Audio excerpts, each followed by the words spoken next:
Please don't push me. Please don't push me, but y'all push B. Now we got dwellers from Cali to Flatbush B. Now they got heat on they feet that say press B. And now we so deep in the streets, y'all can't stress me.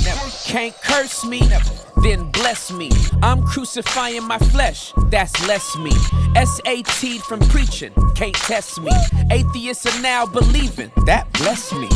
Yeah, we got the basement replacing any of those worldly pursuits that y'all chasing, any of those trials and tests that y'all facing, any of the relationships that y'all changing. We rearranging, making the shame shift, giving Satan back what's his, that's the blame shift. Rise up and walk commands, that's the lame shift. Cheat codes for living this life, that's the game shift. All on Yeshua, man, the rest is manure, man. I'm dying daily, so I rise up a purer man. Pressing B daily, so my sins looking fewer, man. Washing the blood, so my sins down the sewer, man.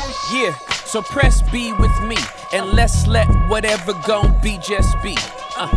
Yeah, so press B with me, and let's let whatever gon' be just be. Dweller Familia, BSIDE Familia. What's up? Welcome to YouTube. Hey, just a quick reminder, man, we love you guys so much. We hope that this content blesses your whole entire life. But don't forget the BSIDE app. Man, we're asking you, here's your invitation to grow. Help us normalize vulnerability, partner with us financially, subscribe to the BSIDE app, get all the courses, all the behind the scenes vlogs and exclusive content. We can't wait to see you there. But until then, enjoy the show. Let's get it. Welcome to the basement, ladies and gentlemen. I am your host, Tim Ross. I love you guys so much. Thank you for tuning in. No matter how you're listening, whether you're watching us on the BSIDE app, shout out to everybody, all of my B-siders that have downloaded that app. Over 39,000 downloads and counting. I appreciate you all so much. Thank you for subscribing. Thank you for supporting this content on this platform specifically.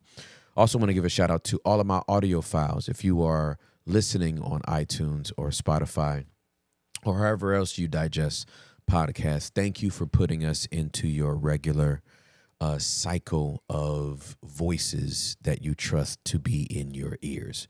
Because with the content we come out with, you have to trust us to be in your ears because we're in your ears for a very long time, or at least we can be.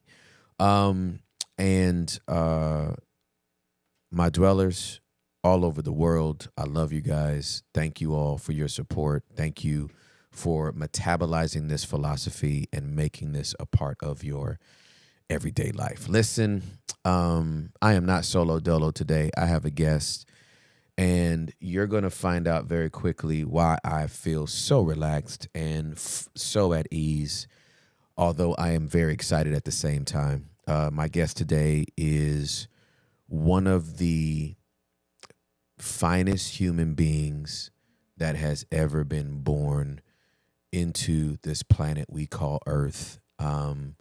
I believe he was literally put on Earth to encourage people. He is the most encouraging friend I have, par none. There is no other person that I would describe with the same exact words that I just described him. Wonderful human being, loving husband, great father, fantastic pastor. How good looking am I, though? Like, if we can get to some of that. Yeah, in terms of levels out of your friends. Yeah, out of my friends, you would be in the top third. What? Yeah, you would be in the top third. Because I don't feel pretty. Well, you know, the way you feel and the way you are can sometimes be, you know, a great distance apart. And that's why we don't allow our feelings to dictate. You kind of ruined my intro by wanting to know how you look. But now that you know you're in the top third, rejoice. You should rejoice, bro. You got a lot of friends, though. Yeah. But you're in the top third. You're in the top third of those friends because I do have some friends that are not lookers. You know what I mean? Hopefully they never ask me and I never have to expose them. But you asked, I'm gonna keep it a buck with you. You're in that upper third. I do have some other friends that I hope don't sit on this couch and ask me the same question, because I'm gonna have to be like, bro, you're not in the upper third.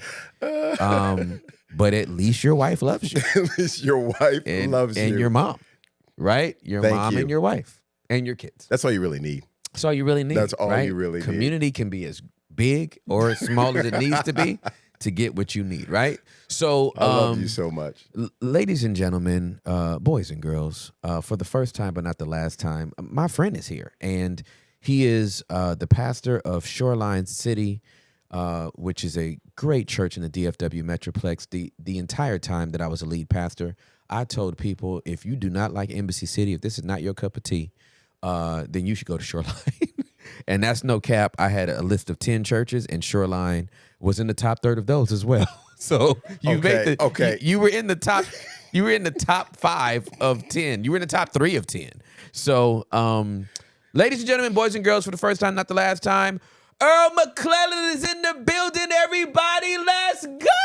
Let's go. I am fired up to be here. I love you. You are in the building, bro. You're in the building. Listen. I'm in my own building. You are in your own building. I'm in my own house. You're in the top third of everything, from wisdom, looks, which, the looks don't matter. Just so anybody, if you've never heard of me, I don't care about my looks. And then you give a look. That's right. Everybody cares maybe a little bit. Right. But like I said, my wife loves me. But thankful for who you are, man.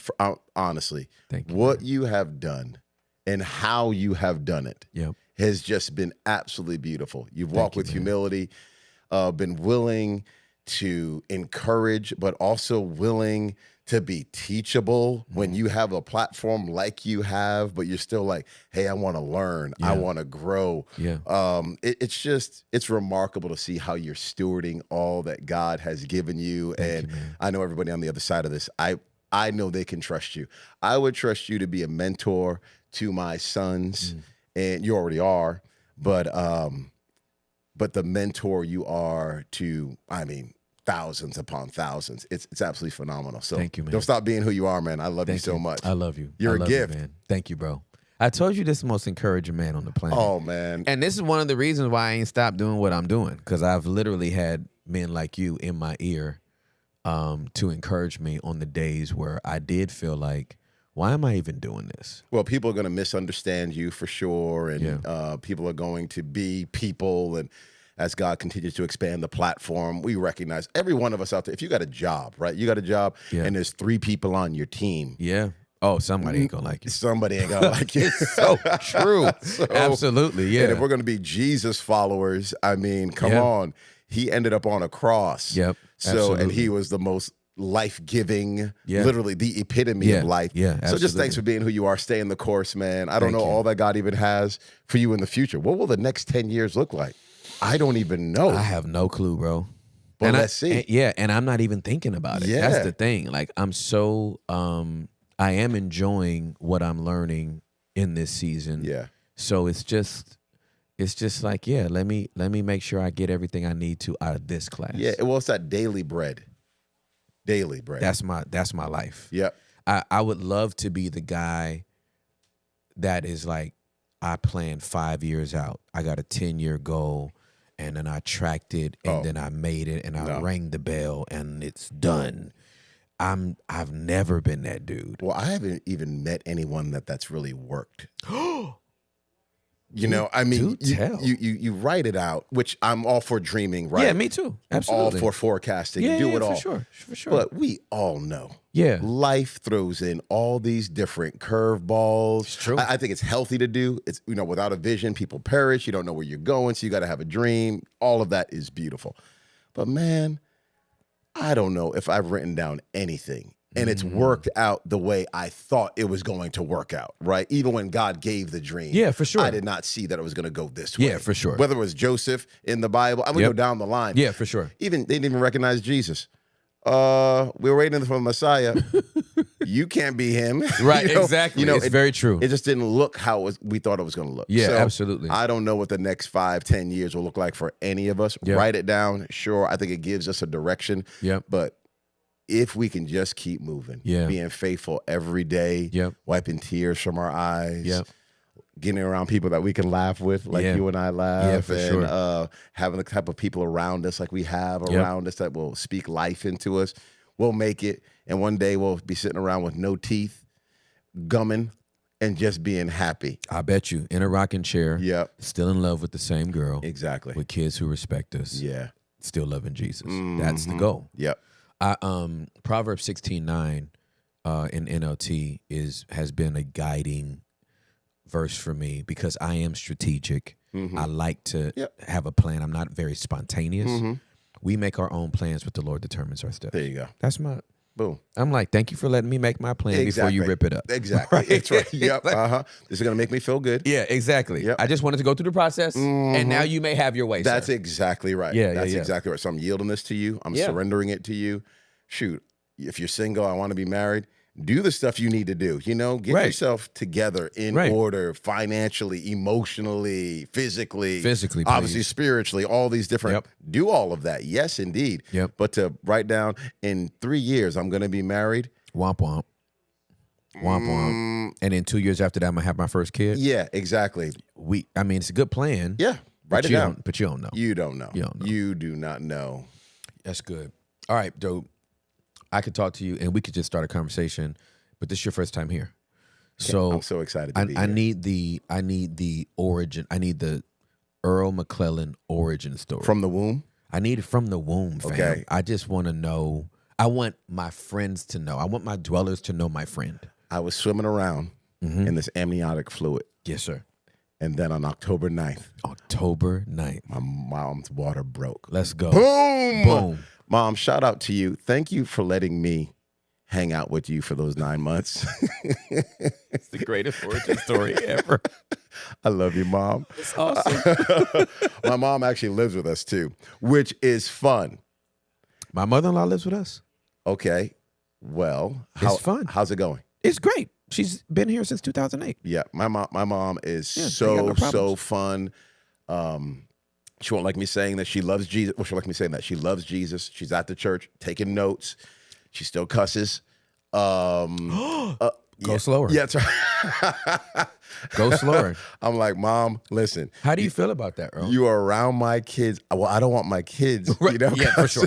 So I'm like, Mom, and she comes home and she picks them up from school or something like that. Yeah. Like, they love to come in. Nana, what? Dad, you should have heard Nana. And she's like, shut up, kid. So I love her. Earl, I want to ask this question. It might be controversial. If I'm putting you in the hot seat. Ask me. Forgive me. Okay, I'm ready. Do you feel like your mom is really a believer in Jesus Christ, even though she uses strong language? Or are you trying to work on her some more? Or do you think she needs another growth track step? Does she need step 5? She's saved through and through. For sure. No doubt about it. Would she be the disciple that had the knife that tried to cut the dude's ear off when they came to get Jesus? Yes. Got it. But hey, Jesus had him right there by his side. Got you. So I'm thankful I got my mom. She has my back. I love her so much. Absolutely. She's where I learned strength. She's where I, obviously because of her, I got introduced to the Lord. God used her in that way. She was 17 when she got pregnant with me, 18 when she had me, single mom. Yep. Strong, loves the Lord.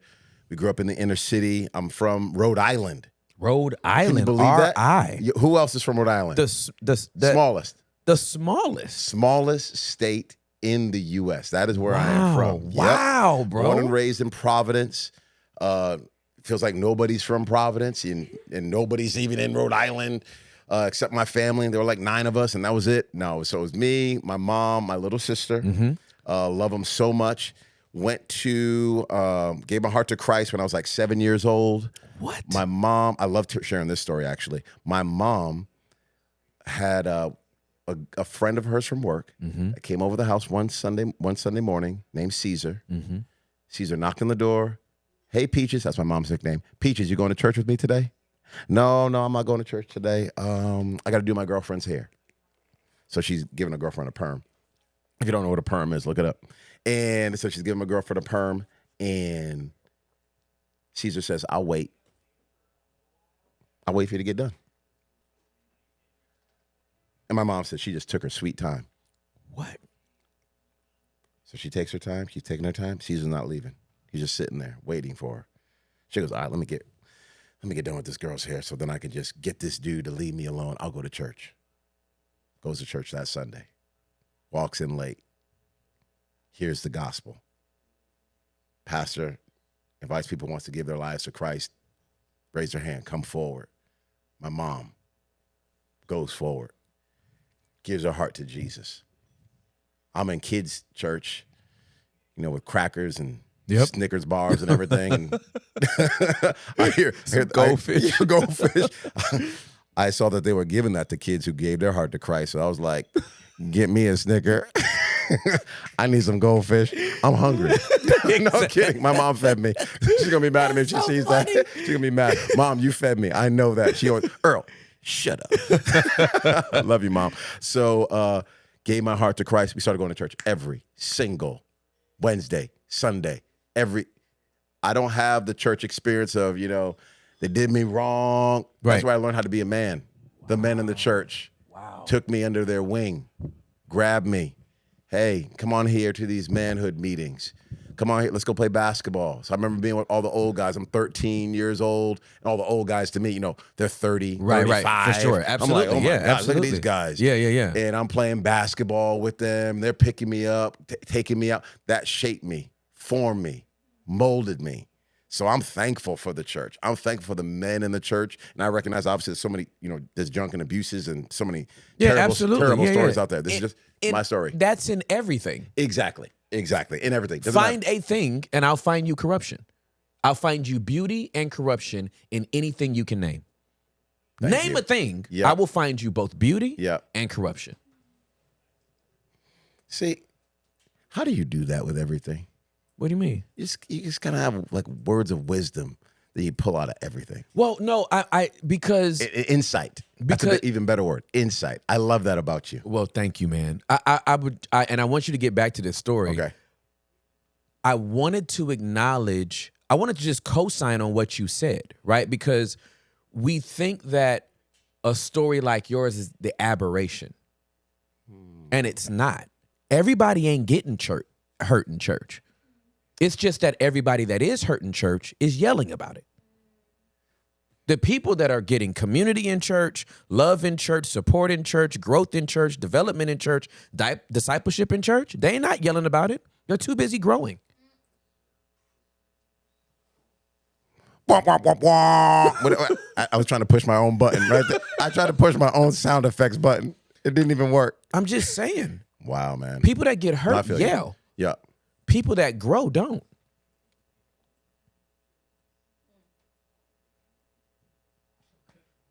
I was letting it sit. I like the silence felt good. Who's at the gym outside of maybe one or two grunters? Yeah. At the gym. Yeah. Everybody's just in there growing.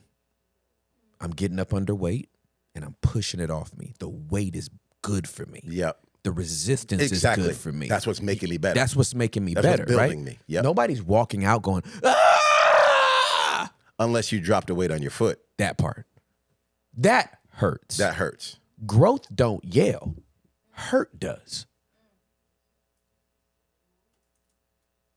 Okay, please continue. I just needed to, Bars. There's more churches doing good than doing bad. It's just that the bad ones get magnified. Yeah. Yeah. That's it. Please. The church was blessing your socks off. Shaped me, molded me. God used it how it was supposed to be used. Not perfect at all. No, of course not. Nobody's. But man, those men, the marriages I saw in the church, because my mom's a single mom, right? Yep. So my dad was not in the house. Mm-hmm. So I'm like, oh, Ralph and Alinda Ward, seeing that my youth pastor. Wow. I'm like, graduated from Brown University, black guy too. Graduated from Brown University. The reason that helped me, my pastor was white, but my youth pastor was black.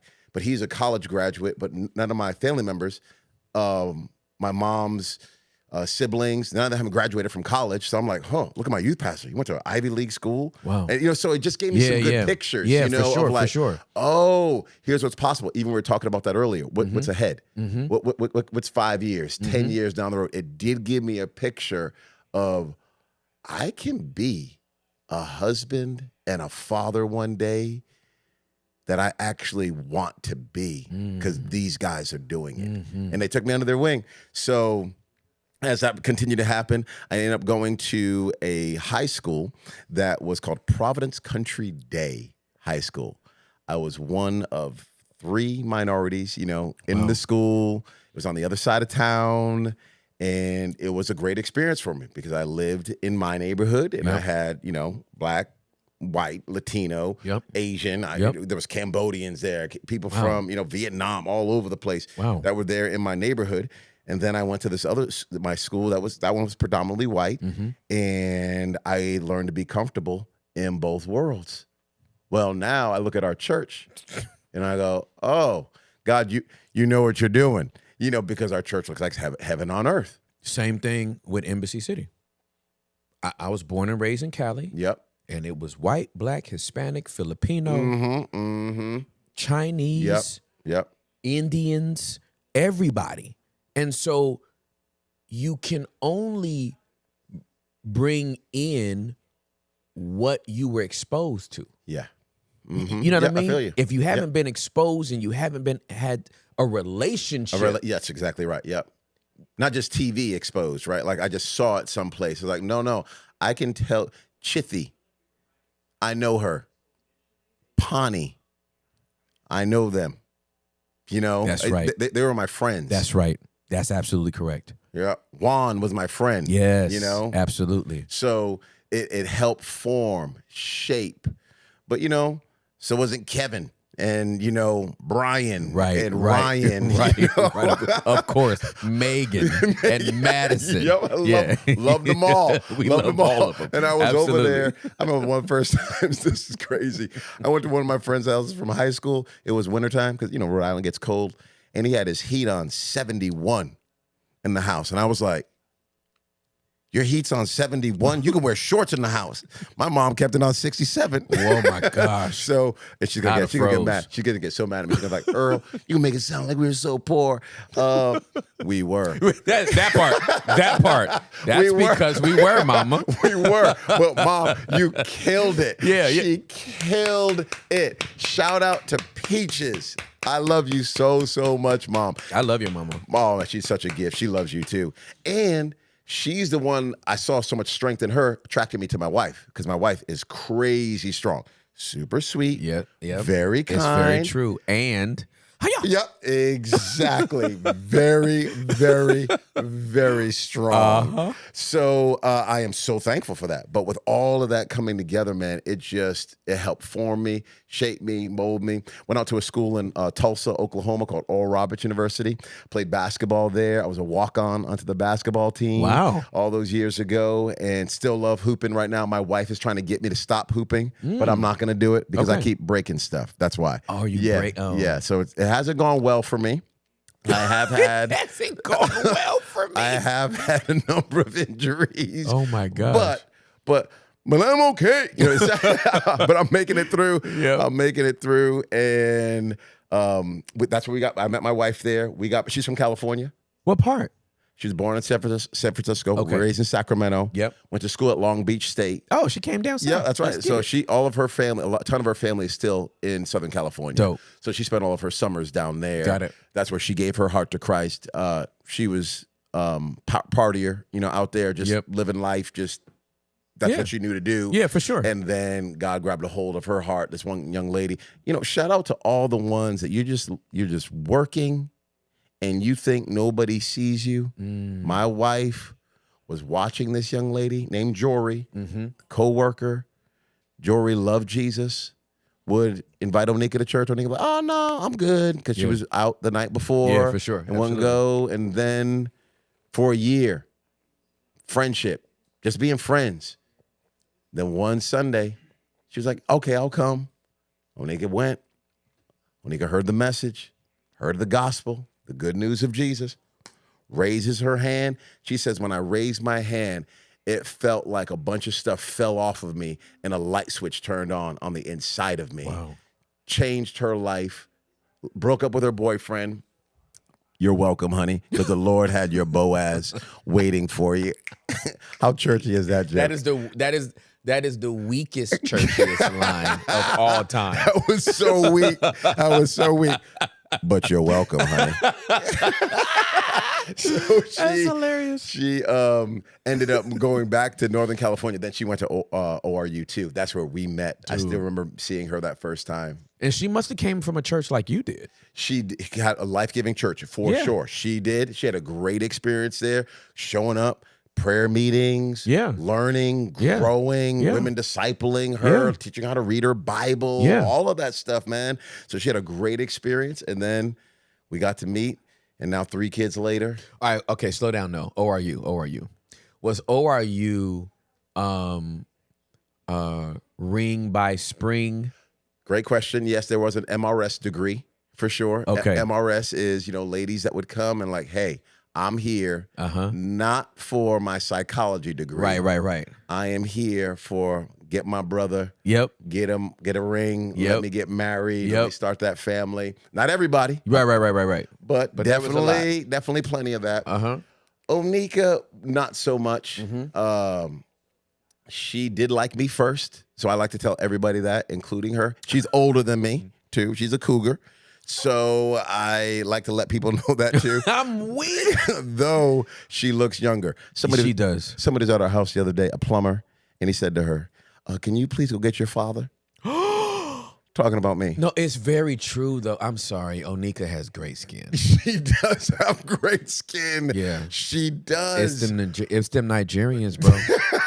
She'll try to say she's 1/8 Chinese, too, trying to throw that in there. Well, Asian skin is good, too. Yeah, but I don't think she's Asian either. And she's trying to tell me she is. Micronesian. Emphasis on micro. She's been trying to say she's Blasian since I met her in college. I'm That's like, honey, wild. You're not Blasian. What's the fascination? I don't know. It's probably Wu-Tang Clan. I need to ask her if she was a huge Wu-Tang fan before she was. That's what it is. I just solved it for you. That and Bruce Lee fix. That's what did it to her. I got it. I nailed it. Into the Dragon did it. Yeah, and Chinese Connection. That's probably what did it. I'm just here to help. I'm glad I can feel that piece in for you. Bro. Thank you. You didn't even know. Because I'm like, why has my wife been lying to me all these years? She's the purest person I know, and here she is lying about being Asian. Honey, you stop it. That's okay? hilarious. Don't you love the Lord? And she does. Purest woman I know, greatest encourager I know, discernment out the wazoo, strong leader. I mean, she's everything and then some. Yep. Is our marriage perfect? No marriage is. Nobody's.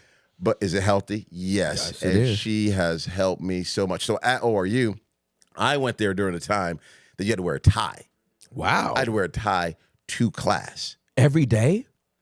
Every Are you serious? day, bruh.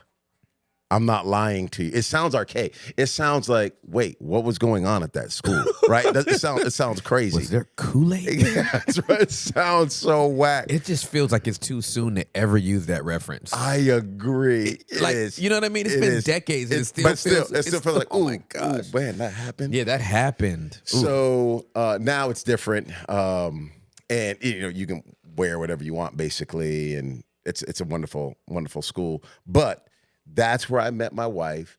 That's where I first saw her on a missions trip. And seeing her interact with kids. People are like, man, how'd you know Onika was the one? The Lord never spoke to me and told me she was the one. Mm-hmm. I still to this day don't have a word from the Lord that she is the one. All I ever had was peace to take another step. That's all I ever had. That's dope. I almost left the relationship 2 times when we were dating because I was waiting for an angel. Not lying, literal angel. My standards were way too high. I was oversaved. My youth pastor had an angel come to him, and the angel told him that his wife was supposed to be his wife. So that's, he was a mentor. I'm like, okay, God giving him angels. I guess I'm going to get an angel too. I had no angels. I'm like, Lord, come on, tell me. Bro, I was on a mission trip to India. I'm probably I'm 18 years old at this time. Mission trip. I'm there for 2 months. Changed my life. Love that. experience. There for 2 months. Onika's coming to my mind on the mission trip. I have a journal. I'm writing in my journal. I still like the journal to this day. And I write in the journal, that girl came to my mind again today. Lord, forgive me. I'm binding the devil. Devil, get out of my brain. This is hilarious. Yeah, you were oversafe. It ain't the enemy. That's not the enemy. It was the Lord trying to say, this Earl, wake up. Okay, but I think it's 2 L's. I do think it was the Lord. I also think it was your loins. Better than saying lust. I mean, there has to be an attraction. There was an attraction for sure. The first time I saw her, I still remember. I'm walking down to basketball practice. This girl's walking towards me. Her hair, permed. I mean, just in your hair, you can be beautiful, obviously without a perm. I'm just saying what she looked like. Her hair straight, red lipstick on, little jean jacket. I looked at her, gave a little LL Cool J. Yeah, just a little what's up. Did you lick your lips? Yes. Okay. Yes, because that's what LL Cool J does. Exactly. Yeah. I need love. Yeah, for sure. Exactly. For sure. Yeah, so I'm like, you were trying. Yeah, and you had on a tie, bruh. No, not in that moment. Not in that moment. I thought you had to wear the tie to basketball practice as well. But to say, you was wild. I have my sweats on with a tie. With dress shoes. We only hooped in loafers. Yo, that's hilarious. You ever tried to run suicide in loafers? That would be terrible. You would be sliding like this. So I gave her a little what's up, and she smiled at me. I got down to basketball practice. I was like, fellas, there's a goddess on campus. I ain't never seen a girl that's fine in my whole life. Only time I seen a girl that's fine is on BET videos. That was it. That's the only time I've seen somebody this fine. So I love it. Come to find out, we ended up being friends. Yeah. And again, she's absolutely beautiful and so full of life and joy. She's still like that to this day. Somehow she looks younger today than she even did in college. I don't know how that happens. Again, you're saying Asian, you're saying it's Nigerian. Yep. So you got all that mixed together. Wu-Tang Yoruba. Yeah, it's probably what it is. So so we end up on this beautiful journey, man. And now, like I said, you fast forward, and I could just see how God has, connected us, like you and Juju, right? I mean, the two of you are just hand in glove. It's we are. It's special, man. She's my person. You have a rhythm, a flow. Yeah. Did you probably step on each other's toes at some point in time? Yeah, I know Onika and I did, especially when we were starting the church. I was like, oh, this is kind of new for us. You're first getting kid, you have your first kid. You're like, ooh, okay, trying to feel stuff out. Yeah, for but sure. you get it. You figure it out. You find your foot. You find that flow, that rhythm. You're for each other. Yep. You have each other's back. Yeah. I had to deal with some of my own insecurities because, Tim, Onika would give me suggestions, even when we first started the church. She would give me suggestions, and I felt like what I heard when she gave me a suggestion was, I don't think you can do this. That's what I heard. That is not what she was saying. Right. But it's what I heard. Right. So I still remember this moment, man. We had it one night, and it kind of came to me. I was not as emotionally aware as you are. You've helped me as a friend because you're so tuned into what you're feeling and thinking, and you can actually articulate it, So that's a gift that God has given you with all the years. I know that you've navigated and walked through, you know, all the therapy and all the stuff that you've done.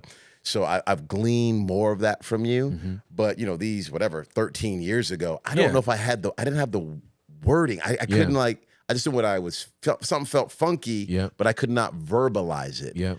Thankfully, she was patient enough. And then one night, I'm just like, I feel like you don't like, that one ugly cry. So what precipitated it, though? How did you get there? She said pillow talk time. It was pillow talk and there's nothing going on. Yeah. It's quiet. Yep. You're just there in the bed. Yep. And you just get to talking. Yep. And without the phone and the hustle and bustle and everything. It's kind of like when you're in the shower and you get an idea because you don't have a lot of other stuff that's going on. Yeah. And you just it just kind of happened. Yeah. So in that moment, I just said, man, I'm feeling like you're not for me. And I know that's not true, but I'm feeling this. So come to find out, it's my own insecurities, my own deficiencies. I've never stepped into this role before to start something like this. Yeah, for sure. And here God has brought the most amazing help, not meaning less than, meaning biblically as God intended it, power source that's going to be with you by your side to help you push forward to become all that God has called you to be. That type of a woman, the same word for helper that God used for her, he used for himself at other times in scripture. So this is not barefoot and pregnant, be silent, don't say anything. This is, I'm giving you a warrior. So here I have that warrior who is here to help push forward this vision.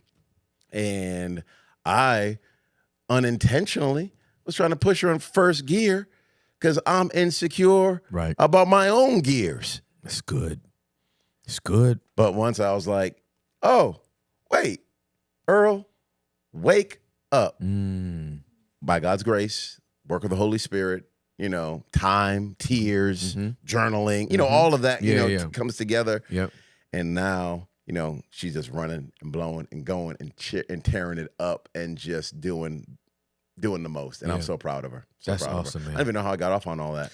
No, you're just giving us the gift of your story, and you get to go where you want to go with it. So I love it. Well, I'll tell you where else I want to go. When I got to meet you, I am so glad that I got to meet you, Tim.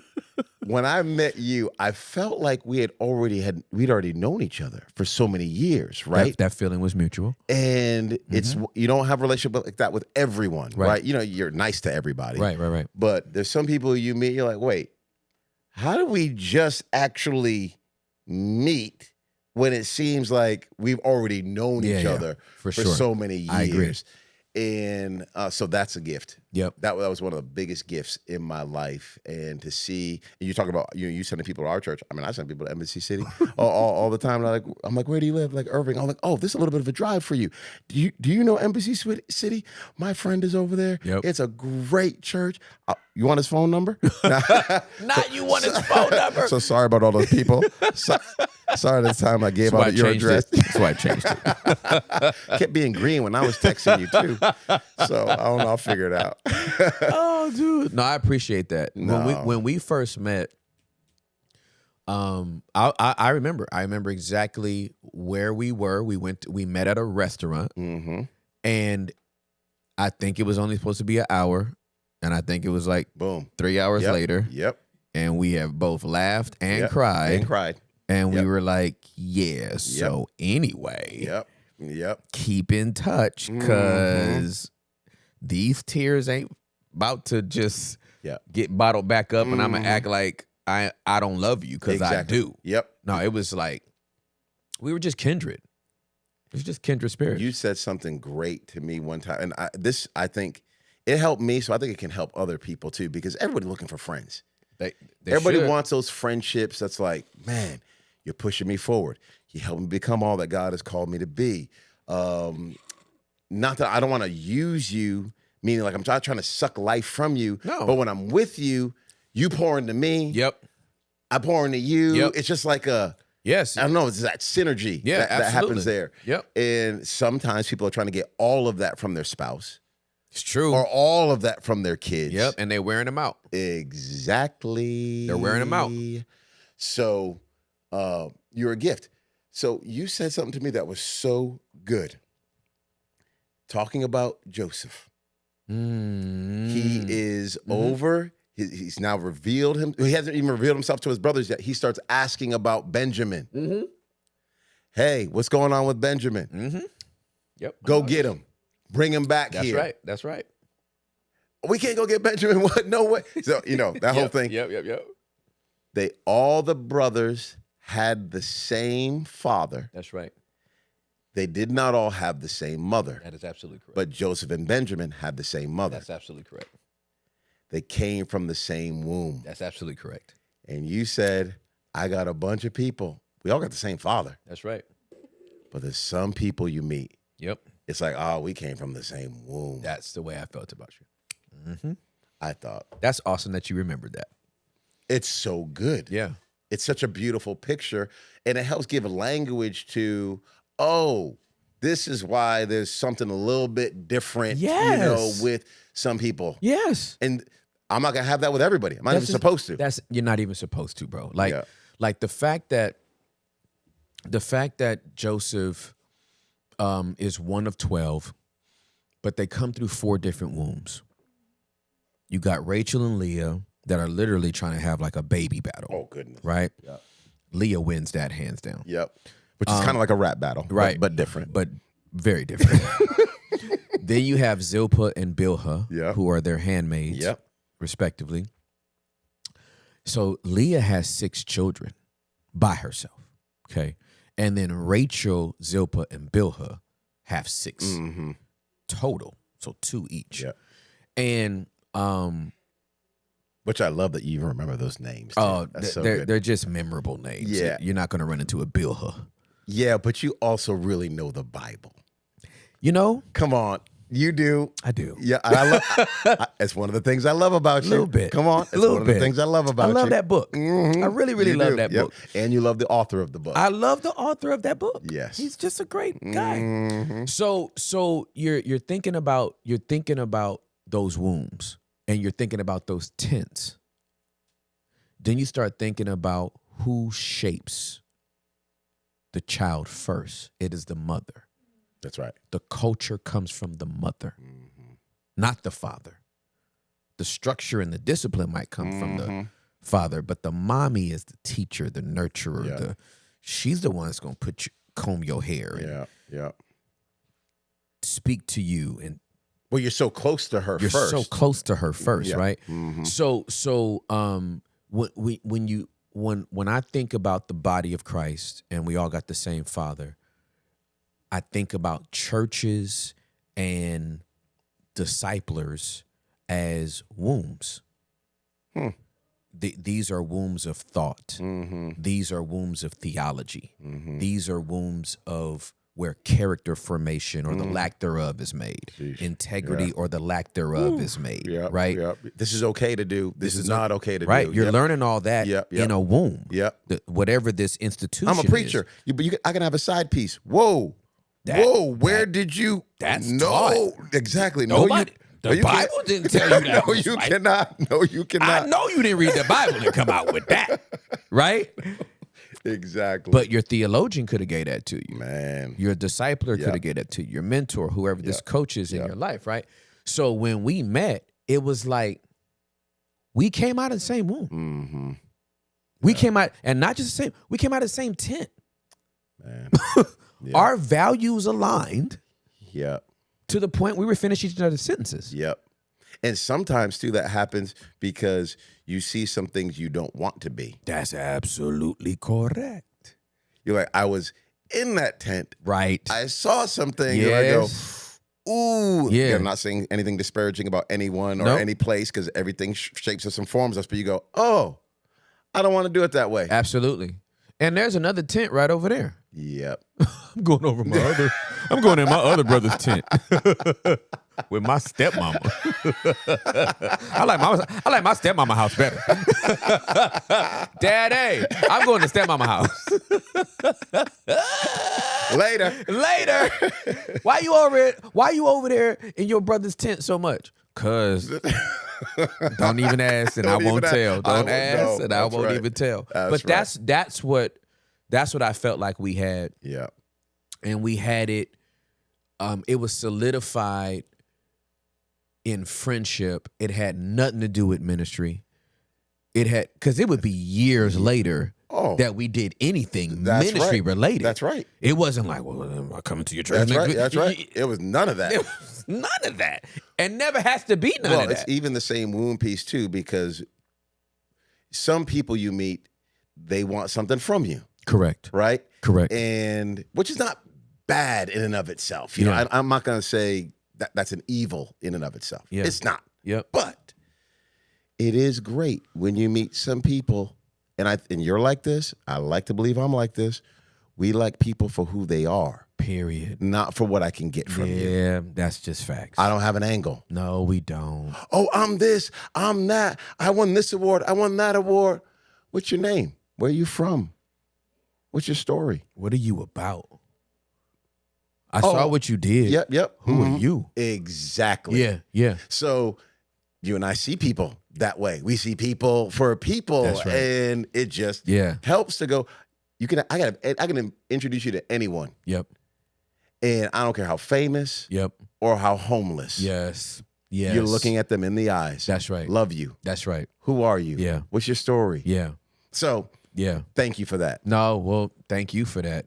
And again, when you find somebody, I think it's very helpful for us to be talking about this, because when you find somebody that's on that same thinking wavelength, that's who you want to be intentional. Yeah, you got to cultivate it. You got to cultivate that. That's right. Because we could have literally had that lunch, and your life is full enough, I feel you, to justify. Tim, man, he's a cool 18 guy. 18 months. Yeah, it's been 18 years, right? Yeah. Right. I mean, it could literally. Yeah. You got to be intentional about saying we're putting a date on the calendar. That's right. And we're just gonna chill. Yeah. I miss you. I love you. Our lives are both full enough. That's right. That we cannot see each other for 5 years in the same city. In the same city, bro. Exactly. I mean, and it is that full. Our lives can be this full, and ain't nobody that busy.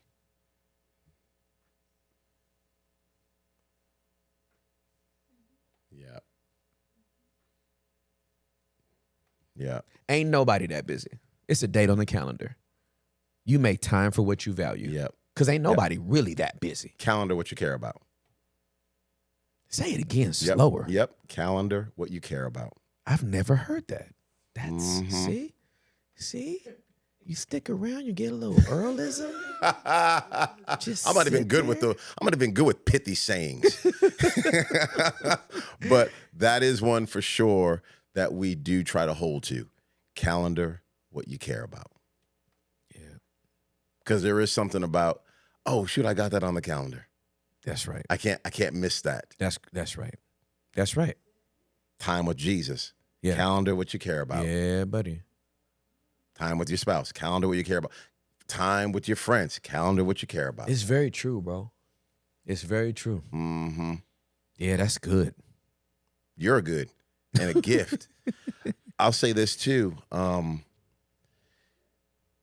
As you're asking about my story, and as I'm continuing to just feel the the weight of seasons shifting. You go from, oh, you're in college, then you're married, and then you go to, oh, you're a father. Yeah. And you got these different seasons, in your life. And I'm sure you got so many people that listen to this and so many different seasons, right? Yeah, I'm for sure. From all over around the world, too.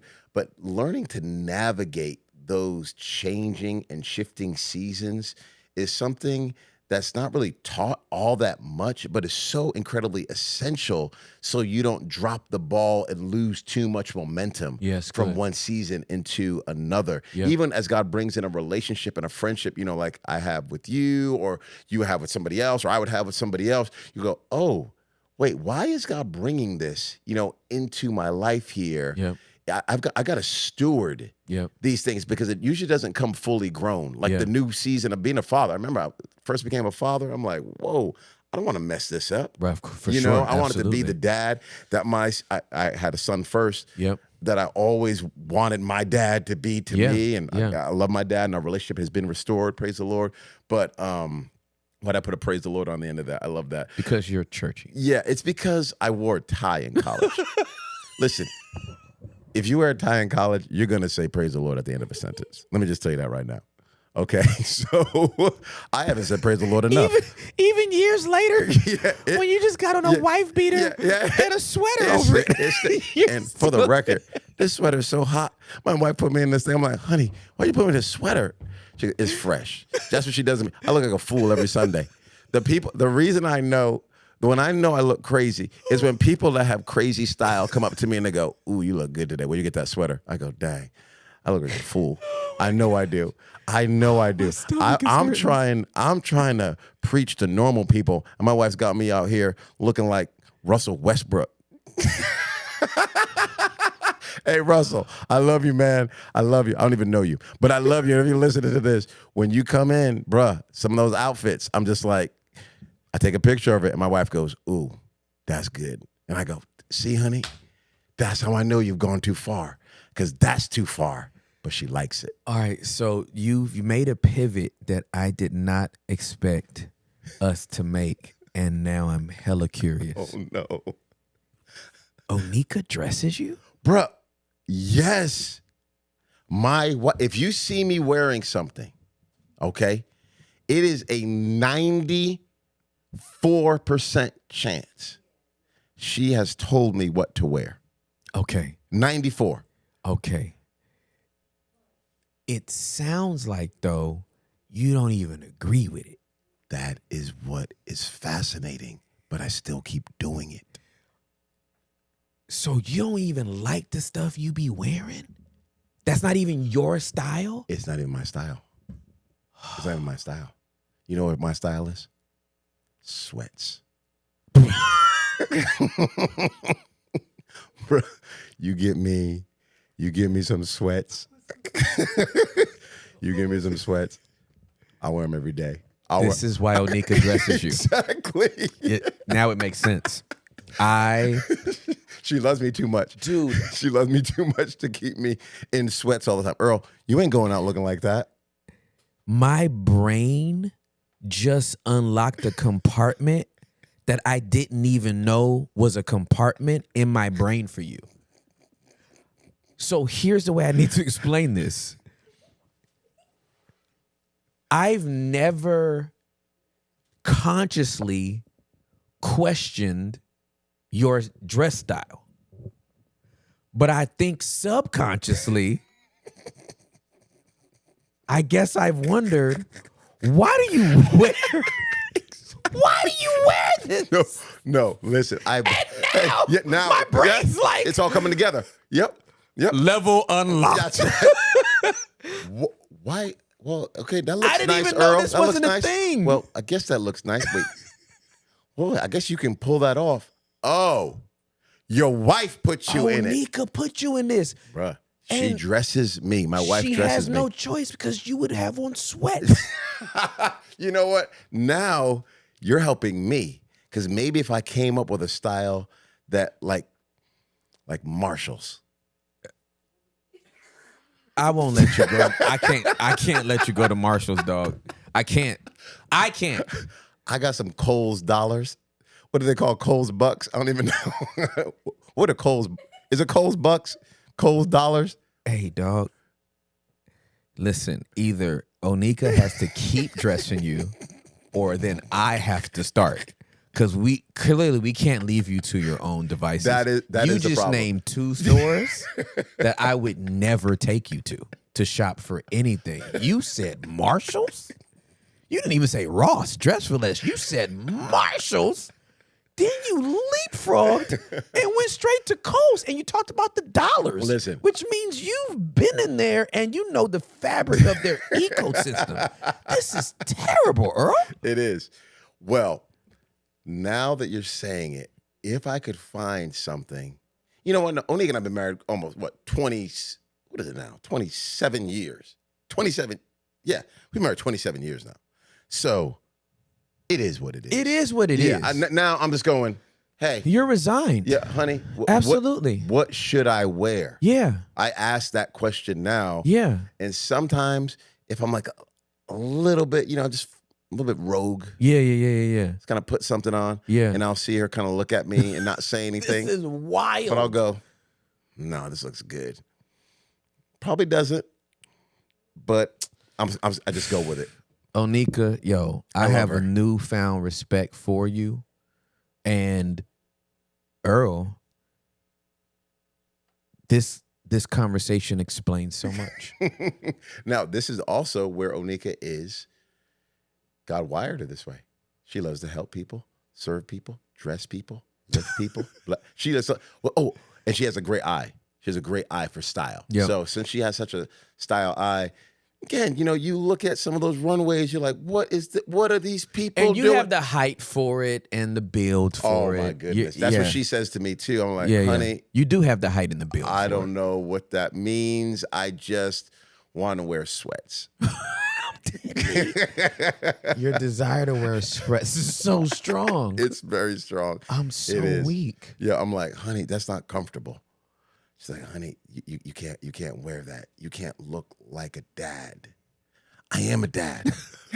Yeah. Let me look like a dad. I want to look like a dad. Yeah, I want to look like I got somebody's kids. But then when I meet some people like I went to college with, and I go, ooh, yeah, I don't want to. Do I look like that? And she goes, you would if I wasn't your wife. Well, so I go, you're right, honey. Thank you. I salute Onika. Yeah, I love her. She got you. Okay. She's helped me. She's helped you. Yeah. Yeah. And you do, every once in a while, I do come across some content and I'm like, I didn't even know to ascribe it to Russell Westbrook. But there has been a couple of outfits where I've been like, oh, okay. Yeah, Earl is preaching today. He out here today in that. That's what he wore. That's what he wore to communicate the gospel on this day. On this given Sunday. I had some silk MC Hammer pants on one day. Now, I missed that one. They felt like sweats. Oh, so I was like, they don't. Yeah, I don't like how these look. Yeah. But I like how they feel. But I can hoop in them. Yeah, for sure. Yeah. These are some warm-ups. These are the breakaway warm-ups. For the altar call. Yo, bro, that's hilarious. Full shorts on underneath, so everybody knows. That's hilarious. I love it. So, yeah. I love it. I don't even know how I got off on that. I'm glad we went there. Okay, so let me let's muse about like where you are now, right? You've been pastoring Shoreline City for how many years? 12 years. 12 years. The church is now spread out. Like y'all have more than one campus, correct? We do, yep. Got campus in Frisco, San Antonio, obviously in Dallas, Guatemala City, Antigua, Guatemala. Obviously everybody's online, but yep. God has been kind and gracious to us. I love to say it's because I'm such a great leader, but it's not the reason at all. God just loves people so much, and he'll use anybody who's available. So just trying to love Jesus with all my heart and love people a whole bunch, and it's been beautiful to see what God has done. Well, I've seen it up close and personal, and in terms of local pastors, you two getting together have produced the type of church that I believe, first of all, you described, that you came from. I think Shoreline City is one of the easiest churches to give your life to Jesus in, and one of the safest. Thank you for even saying that. This is no cap, no hyperbole. It's a purely gospel-centric, community, people loving expression of Jesus. And I think it's one of the easiest places and safest places for somebody to give their life to Jesus. It's one thing to experience that. How do you cultivate it? That's a great question. Onika and I and the team, I think there is an authentic love for Christ. Mm-hmm. I know there is. And not an authentic agenda for platform.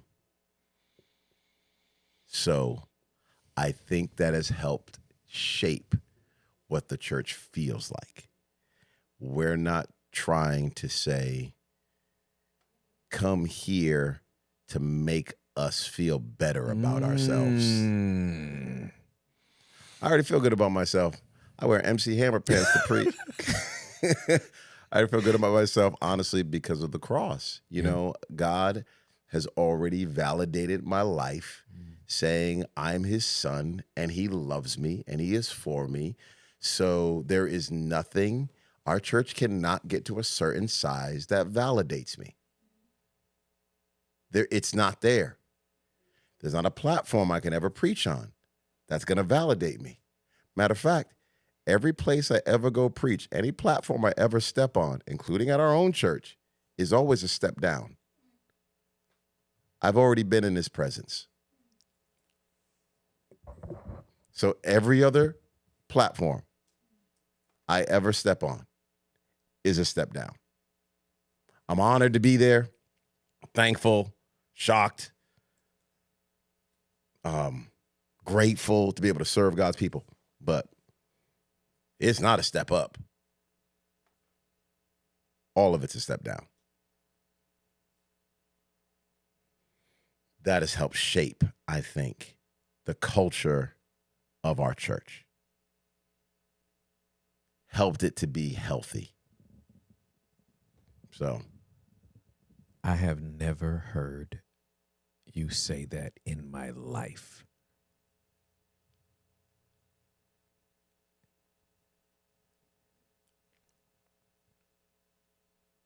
And I am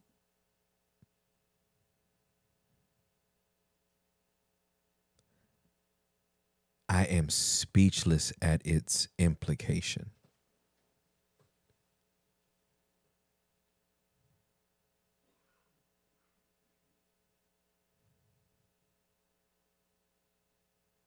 I literally want to bottle what you've just said and ship it. I'll pay for shipping to every leader in America and probably some other countries. But in this country, child, what you just said, we're trying to build it. yeah. We're trying to build the platform up. We're not, the perspective is not, that's a step down. Isaiah chapter 6 is so incredibly moving that he is in there in the year that King Uzziah died. He sees the Lord seated on the throne, high and lifted up. Angels, right? Covering faces, covering feet, flying around.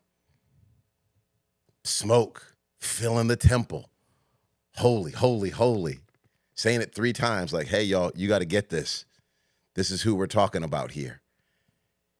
He's overwhelmed. He's overcome. Then this angel has the audacity to start moving towards him. I'm unclean. I'm living among a people that are unclean. I feel that. I'm like, God, what in the world? I know me. Yeah. And I know you know me more than I even know me. Yep. And then the angel moves towards him and says, oh, let me touch your lips. Let me cleanse you. Anybody here that will go for us? Right here. Yeah. Because I thought you were going to kill me. Yeah. Seeing what I just saw. What I just saw was so incredibly holy. You gave me a picture into the throne room of heaven, and your holiness compared to my life. I know I don't measure up, so there's a chasm between us, and there's no way I could possibly ever earn, deserve, work my way toward, preach my way up to, prophesy my way into. I can't. And then you move towards me? Then you cleanse me?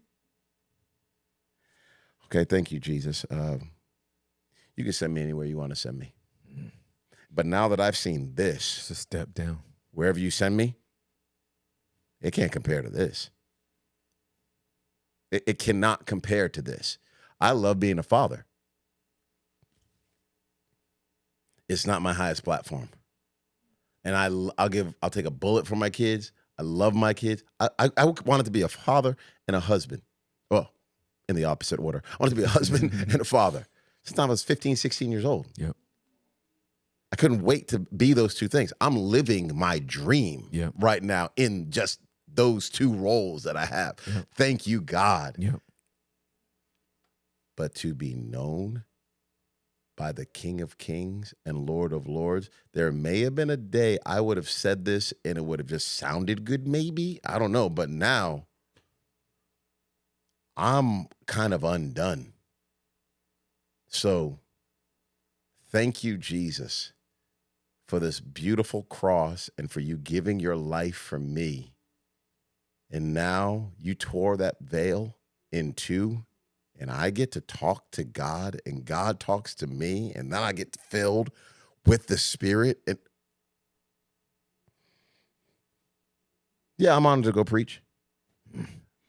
But after I'm done there, I'm going back to a throne room. After I'm done with that platform, I'm going back to a throne room. After I'm done with awesome little soccer games and ballet recitals, I'm going back to a throne room. And I can't believe that there's a God there that has his arms open wide saying, come on in here, son, let's talk.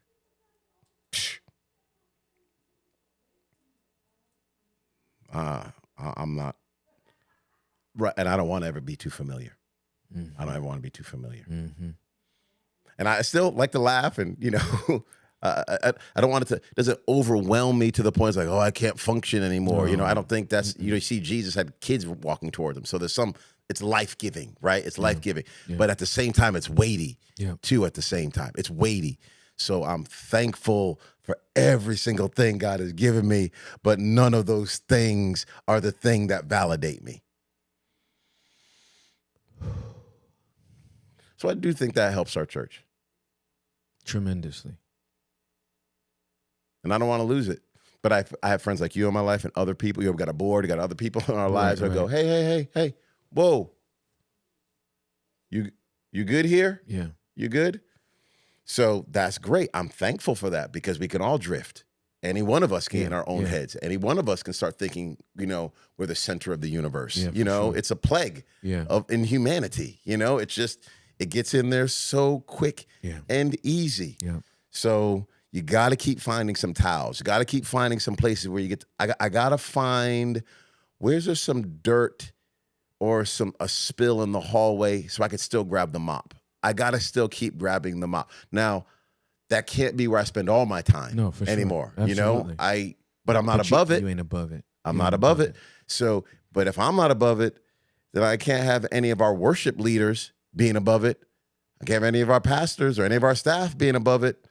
So we haven't done this yet, and maybe they're going to find out about it on this podcast. But one day I want to have a staff meeting where I give everybody rubber gloves and what are those little toilet scrubbers? What are they? I don't even know what they're called. Just toilet scrubbers? It's a toilet scrubber. Toilet scrubber. Yeah, I want to give everybody toilet scrubbers and some Clorox wipes and some Clorox powder. And I just want Ajax. Ajax. Yeah. Ajax. I want to go and all right. Our staff meeting is this. We're going to gas stations and Starbucks, and we're just cleaning the bathrooms. But don't tell them. Just go in and just clean it in the city. Because really a picture of what God has called us to be in the city. Correct. So we haven't done it yet, but now I'm saying it. I want to just do that because I want to keep our mindset. Oh, this is who we are. Jesus made all these disciples still wash their feet. Wait, what? John chapter 13 still, it blows my mind. It's still, I'm like, get out of here. Yes, sir. There's no way. Yes, sir. Like the toes, like you were up in between the toes. Yeah.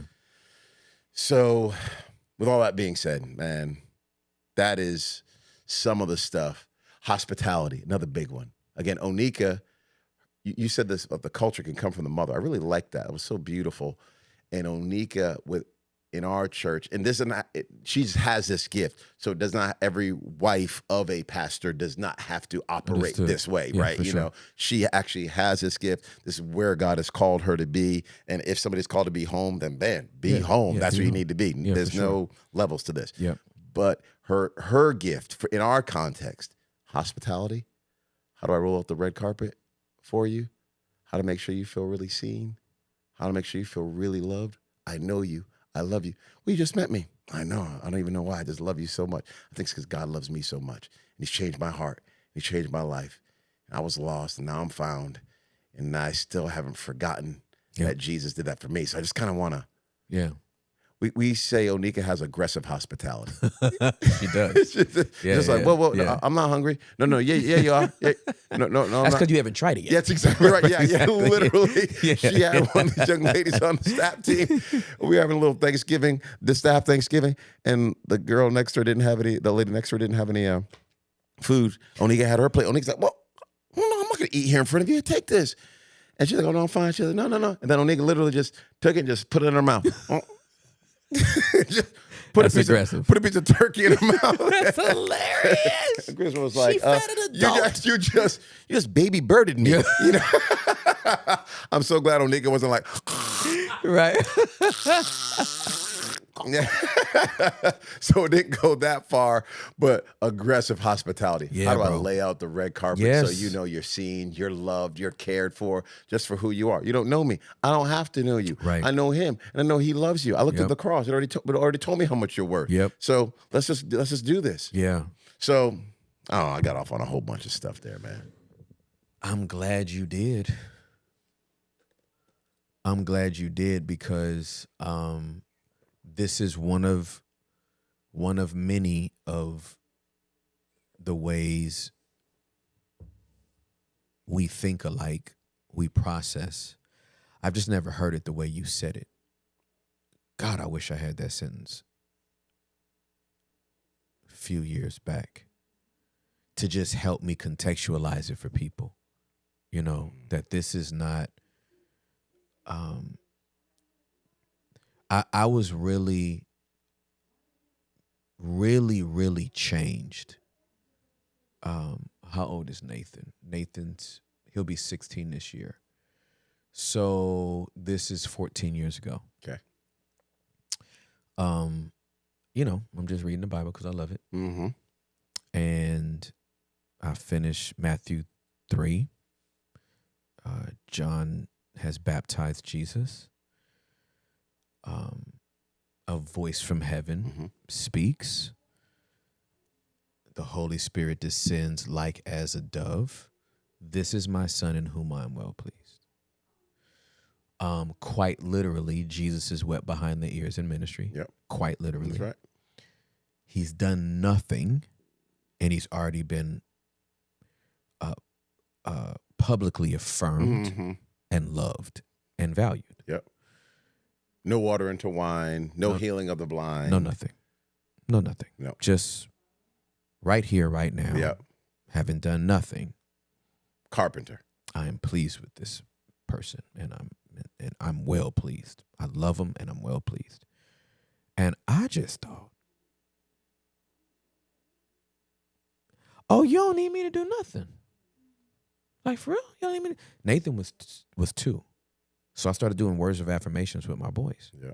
First 2 words always are, I love you, and I'm pleased with you. To which they have to respond after every word, after every statement, phrase, I receive it. I love you, I receive it. I'm pleased with you, I receive it. And then I go into what I really feel about them individually. So it's not cookie cutter. That's right. I love that I receive it piece. That's an important piece. Yeah. It's not me just telling you. Yeah, you have to verbally receive this. Yeah, right? that's really good. But I thought about 14 years ago, I guess I had this intrinsically, but once, for some reason, this passed through the scriptures, when I read that, I was like, you don't need me to do nothing to love me and to be pleased with me.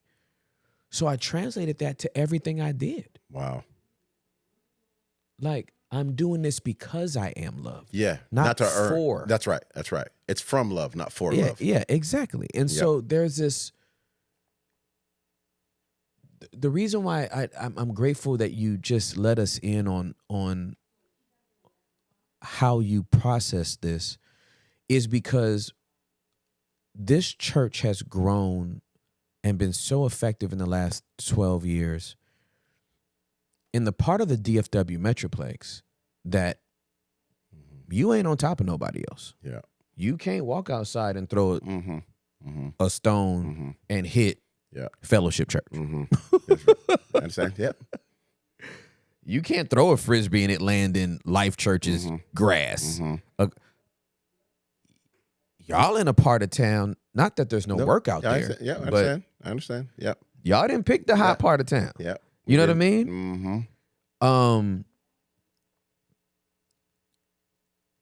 I'm just like, if I was listening to this pod right now and I was a lead pastor, I'd be rethinking my entire life.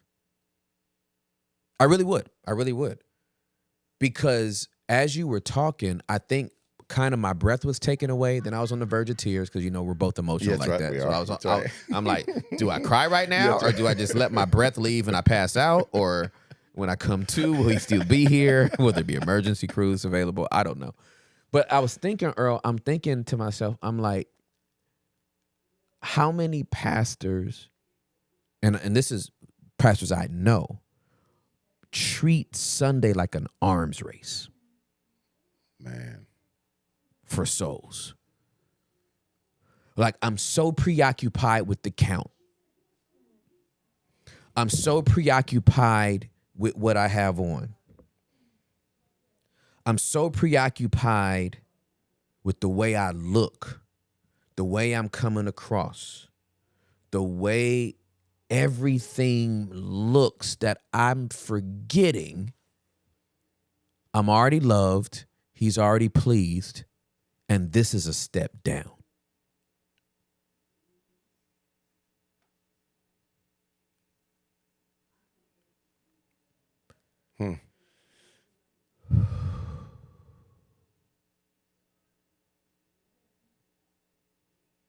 Like, we ain't talking about this at leadership conferences. Not saying none of them. Yeah, I feel you. But we showing up, and let's be real about the leadership conference. The leadership conference is this big old church. Ooh, I wish your mama was here so I could justify some other words. We wanted that your kids see this episode.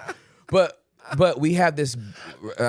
it's usually whoever became the big dog church, right? Mm-hmm. Invites people to the conference. Mm-hmm. Let's say the church is 5,000 people. Mm-hmm. You won't have 5 other registered attendees that have a 5,000 member church. So who's coming to your church? Everybody that got between 250 and 1,000. Mm-hmm. Because they think if they come hear you, then I go. Then I go up. Yeah. And then we actually, the 5,000 member church, has the nerve to actually buy into that narrative and go, we can teach you how to get there. And I'm sure. There's some principles, sure. There's some things out there that are positive, but yeah, it's... I'm sure God's peeking over the balcony of heaven like, you're doing that? Yeah, I feel you. You actually think you're doing that? If I be lifted up, I will draw. You think? Yeah. And what could be? This could take us off of wrong. I don't want to go down a wrong path because we. There's no wrong path. There's no wrong path.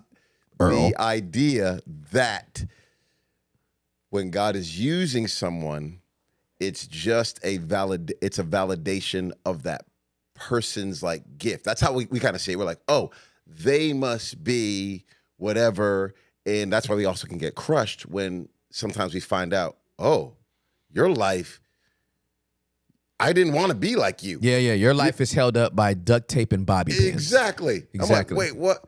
Because how God was flowing through them was not a validation of their character. It was a validation of his love for people, that he'll do and use whomever he needs to reach the people that are on the other side of that. Facts. And since he will do that, he'll keep on going. I'll give you a chance to repent. You're getting up there next week. I got broken people there. I'll flow through you. I'll give you another week. And at some point in time, he goes, okay, I love you now too much. I kind of let this go long enough here, and it's going to hurt. Yeah, I wanted to do this privately. Yeah, I did. I really wanted to do it privately. I'm going to have to do this publicly now. Yeah. I didn't want to do it this way. Come on down.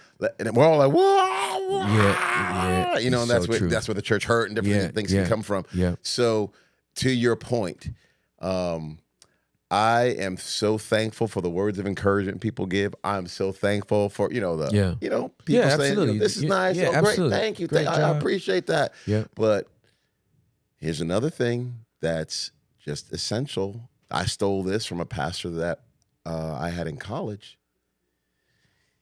After he got done preaching, he would go back to his room and he would read from Revelation chapter 4. The 24 elders sat around the throne. And he told me this, and I've been doing this since that day. I take the compliments, that message. Oh, thank you for what you said. Oh, that was so good. Oh, thank you. Because saying it was all God. That's weird for people. It's weird. And it's not true. It's not, exactly. It's not true. Yep. It wasn't all God. Okay, so I'll receive it. Yeah. Thank you. But I take all those crowns. And I get back to my room. I get on my knees. And like those 24 elders, I say, you are worthy, my Lord and God, to receive glory, honor, and power. For you created all things. And by your will, they were created and have their being. And I literally take that crown off and I put it down. Just like those 24 elders did around the throne of Jesus. That helps me steward what God has given me. And people have more than me. People have less than me. I don't even know what more or less. I don't know. Whatever. I don't even know what. Yeah, whatever it is. Whatever. But this is what I have. Yep. So what I have, I'm not wearing this. Yep. Let me take it off. Let me put it down and say, you are worthy, my Lord and God, to receive glory, honor, and power. For you created all things, and by your will, they were created and have their being. Then I can go watch SportsCenter. Yeah, for sure. I can go play with my kids, try to beat my son in basketball. Yeah. Try. Listen to my son play the cello. Yeah. Play dolls with my daughter. Yep. Let my wife dress me like MC Hammer. Yep. And just live free. Live normal. Live normal. I'm trying to figure out, Earl, because I know nobody gets in the ministry to go crazy or do something stupid or ruin their reputation, hurt people, disenfranchise people in their relationship with Jesus. Nobody gets up in the morning like, you know what I'll do today? I hope not. I've counted what I care for. And I still have 4 hours left. You know what I'm going to do? Yeah. Let me blow this up. I'm about to. Yeah.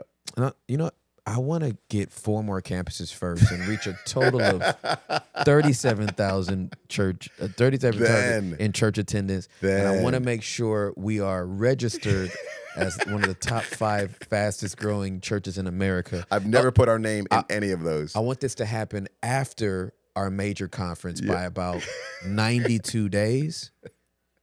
I'm about to embarrass me and everybody. I'm about to blow. Couldn't wait to do. So we know nobody gets into this for that, right? So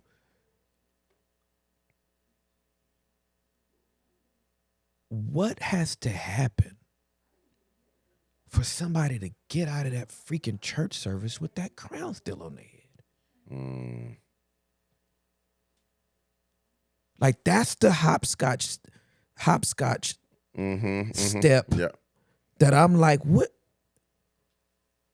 Well, your womb matters. You said it earlier. The womb, the tent, it does matter. Who do you watch? True. And what do you know about Because some of them are at the house with the crown on, tilted.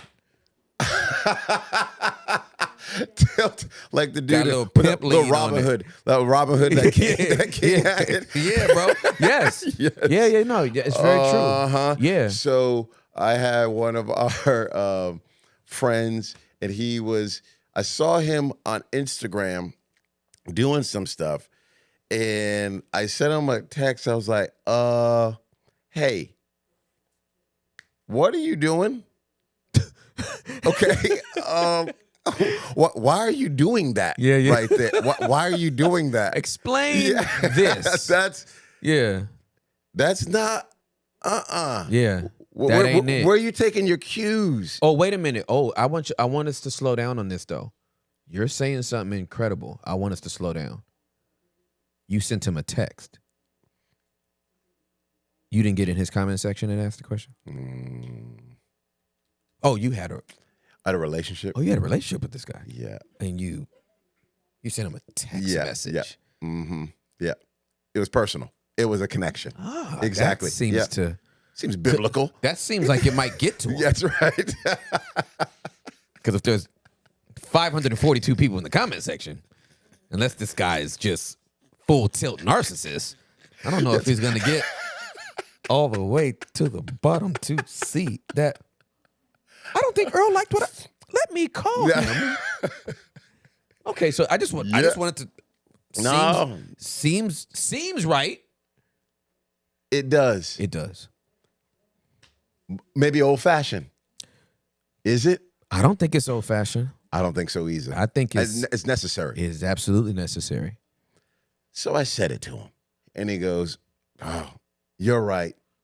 Because again, we're all trying to figure out our voice and who do I connect to, and am I like that person? Am I like that person? And I don't even know me yet, so I'm trying to know me a little bit through you, and I get some of that.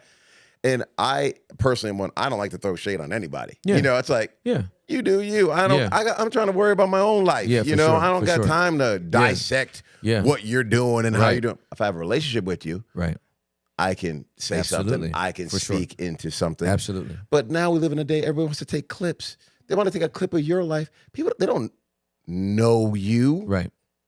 Somebody could take a clip of me, of anybody, and be like, oh, when they were 16 and I saw this on Facebook. Right. It's very true. Really? It's very true. It's true. So we live in a day where we're all trying to find out what's my womb? What's my tent? And you got a lot of fatherlessness, you know, you got a lot of people that have been orphaned, if you will, even spiritually at times, meaning obviously we got God the Father, but you know, not having some covering or a voice or a direction, you know, in your life. And then you start picking up some things from people and it's just not healthy. And you start kind of putting stuff together in your head. You think, this is what it's supposed to look like. It's supposed to look like, I don't care if it's a collared shirt or a leather jacket or it's, you know, Wrangler jeans or it's designer jeans. I don't care. Wherever you're getting your cues from, you start trying to pick up these things and you're just like, it doesn't ring true. Yeah, it doesn't feel right. It doesn't, it's not dripping with Jesus, what I'm hoping for, and not just for preachers, but for all of us. Yeah. I want to be as much like Jesus as I possibly can. Yep. So that's what I wanted. That's my number one objective. Yep. That's my number one objective. Now, if that happens to turn into my business taking off, praise God for that. Absolutely. If that happens to turn into my church blowing up, praise God. Yeah. I hope people flourish. I pray we crush it. Why wouldn't we be the best we can possibly be? You should. I want things to grow, absolutely. flourish, you should be move a good steward. forward. Exactly. You should be a good steward. But if I'm doing that, if I'm trying to move forward, or I'm doing these little things to try to get some little angle, just to me, it doesn't ring true. It doesn't feel right. It feels inauthentic. Yeah. It feels... It's because it is. Tainted. Because it is. But there's a lot of it. There is a lot of it. And I don't know if it's a lot of it just because, I don't know, maybe that's just the stuff that's loudest out there. But your dad, God bless him, love him so much, thankful for him. I was there at the funeral. Mm-hmm. Who do I want to be like? Come on, man. Yeah, bro. Come on. Yeah, man. What are we talking about? Yeah. That dude. Yep. That man of God. Excuse me, I didn't want to call him a dude. That man of God. That's my man. Absolutely. Steady. Yes, sir. Solid. Yes, sir. Consistent. Yes, sir. Perfect? No, there isn't. Nope. That's not there. Mm-mm. Christ-centered, humble, covering his family, integrity, character. Yes, sir. Let's just get that picture. Yes, sir. And let's just kind of go after that. Like Paul said, follow me as I follow Christ. Let's get that picture and go, all right. instead of me just trying to have something go viral, Yep. which you can't really manipulate from what I understand. Yep. Maybe you can, I don't know, but it doesn't last. No. But instead of me trying to do that, how can I last? Yeah. Yes, sir. I heard this one guy say, God likes to serve his meals on clean plates. I can't take credit for it. That's fire. That's Dr. Crawford Loritz. He said that. God likes to serve his meal on clean plates. God, cleanse me, purify me, wash me from the inside out. As a business leader, Yep. as a Sunday school teacher, Yep. as a youth leader, Yep. as whatever, entrepreneur. General manager of a Chick-fil-A. Exactly. Whatever Stay-at-home mama. Yep. God, cleanse me, wash me. Please. But I want you to get all the glory you can through me everywhere I go. Now I want to crush it because again, you got the two ditches that people can run into, like, oh, it's all the Lord, it's not me. Well, sorry, Not true. He put Adam in the garden to work it. That's right. Hasn't done anything in the earth since day 6, unless he's done it through a man or a woman. Bar on bar. Thank you. That is the truth. He hasn't. That's the way He does it. That's right. Would I have done it that way? I'm not God. Yeah. But I'd be like, oh my gosh, you're using Exactly. Lord, are you sure? Yeah, these are the only tools you got. Right. You don't want to use nobody else. Yeah. Oh, okay, Lord. Okay. Yeah. So the one ditch, oh, it's just all the Lord. The other ditch is, it's all up to me. I don't think it's either one of those. No, it's neither one. God, it's partnership. Exactly. It's partnership. I am surrendered. That's right. I am yielded. That's I'm a right. part of the body of Christ. That's right. If you want to be a thumb, but you're only an elbow, quit wanting to be a thumb. You are an elbow. If you're ACL, you're like, oh, nobody even sees me. But let you pop. Oh, Watch. yeah. If you pop, yep, absolutely. we all gonna feel it. Everybody going down. Yep. Everybody going down. You're not Absolutely. doing. No, we can't do much. That's right. If you're not right. That's right. So let's all just be the part of the body we are supposed to be. That's right. I'm thankful for you Yep. being your part of the body. Yes, sir. We didn't even know that we needed the basement. Yep. Yeah. Yeah. There's all these people out there that are like, oh man, finally somebody Yeah. that I can. Yeah. They get me. Yeah. Absolutely. Somebody's kind of talking my language. That's right. Thank you for being your part of the body. Yes, sir. It's so beautiful. Now, why in the world am I going to shame you for being your part of the body? Yeah. Absolutely. Or disrespect God for how He made me? That's right. For being my part of That's the right. body. That's oh, I absolutely wish correct. I was this other part. God, how come? Yeah. Absolutely correct. Nope. Or start comparing. It doesn't make any That's sense. like the Achilles heel now saying, I can't believe everybody ain't no Achilles heel. I'm telling. Kneecap, you know you don't want to be no kneecap no more. You suck, kneecap. It doesn't make any Elbow, sense. get down here. No. You know I'm better. Exactly. What does an elbow look like on your dang ankle? It Looks doesn't terrible. work. It doesn't It work. does not work. It won't work. So I want us to be comfortable with who God made us to be. Absolutely. Surrendered so we keep on growing into Yep. who He's called us to be. That's right. So the Spirit keeps on working in our life. Yep. And that's why we, in our Bible, that's why we are That's right. praying. That's why we got mentors in our life. That's That's why we're right. serving That's someplace. right. That's why we're Absolutely. giving money, time. Yeah. That's why we're doing all this stuff. Yeah. God, help me, as much of me to die as possible. Yeah, for so sure. as much of Jesus can live in me as He possibly can. Yeah. I've had to get really comfortable, Tim. I am a nice person. You are. You just, you are. That's how I am. Yeah, you are. know? You're the nicest man. Well, You're the I most don't- encouraging man. I don't know if I'm the nicest or the most encouraging, but some people are just grumpier, okay? And God bless you, okay? But I'm not going to be like you, all right? You're not about to step down and stoop down to their level. I'm not going to No. do it. I'm not going Yeah, I'm not going to be grumpy because you grumpy. No, and somehow I'm not as authentic because I'm joyful. No, I cry. I feel pain. Shoot, we've walked through. I've shared with you That's right. Yes, we have. pain Yes, sir. that I have walked through. Yes, sir. Truth. I still have a hope in my heart, in That's my right. life. That's I am right. thankful for that. I got a wife that's like that too. Yeah. I know she hurts. I know she's gone through things. Shoot, Yep. I've even put her Yeah. through things myself. Yeah, for sure. So we've gone through stuff for sure. Yeah. But I wake up This is who you are, bro. This is who you've always been. This is who you've always been. So I'm just trying to be me. I want to give people permission. Yeah. Be you. Now, still be you, surrendered, submitted under the Lord. Yeah, So for keep sure. on shaping you, molding you, helping you absolutely. grow. For sure, I want to grow. Yeah. But with all that being said, I want to keep on being me. Dude, you saying that is confirmation for me because Juliet and I just watched the movie. What is the name of this movie? I want to get the name right. I only know Do the right thing. it's not Do the Right Thing. What's the name of this? And I cannot endorse the movie Do the Right Thing. If anybody, go ahead. Yeah, you're not gonna say Earl told me. Yeah, Pastor no, Earl no, McClellan No, I did not. of Shoreline City encouraged me to watch Do the Right Thing, and now I've stumbled in my relationship with the Lord Don't put that on me. because I saw Rosie Perez. The movie we watched it yesterday is called The American Society of Magical Negroes. Okay. I saw this movie advertised, Yeah. but I didn't see it. I saw like a trailer for it. It's a really good movie. It is, okay. It's a really good movie. And I won't get into the whole storyline, but the premise of the movie is that a society of black people has been cultivated to make sure white people Are comfortable. Are comfortable. Yeah, Right.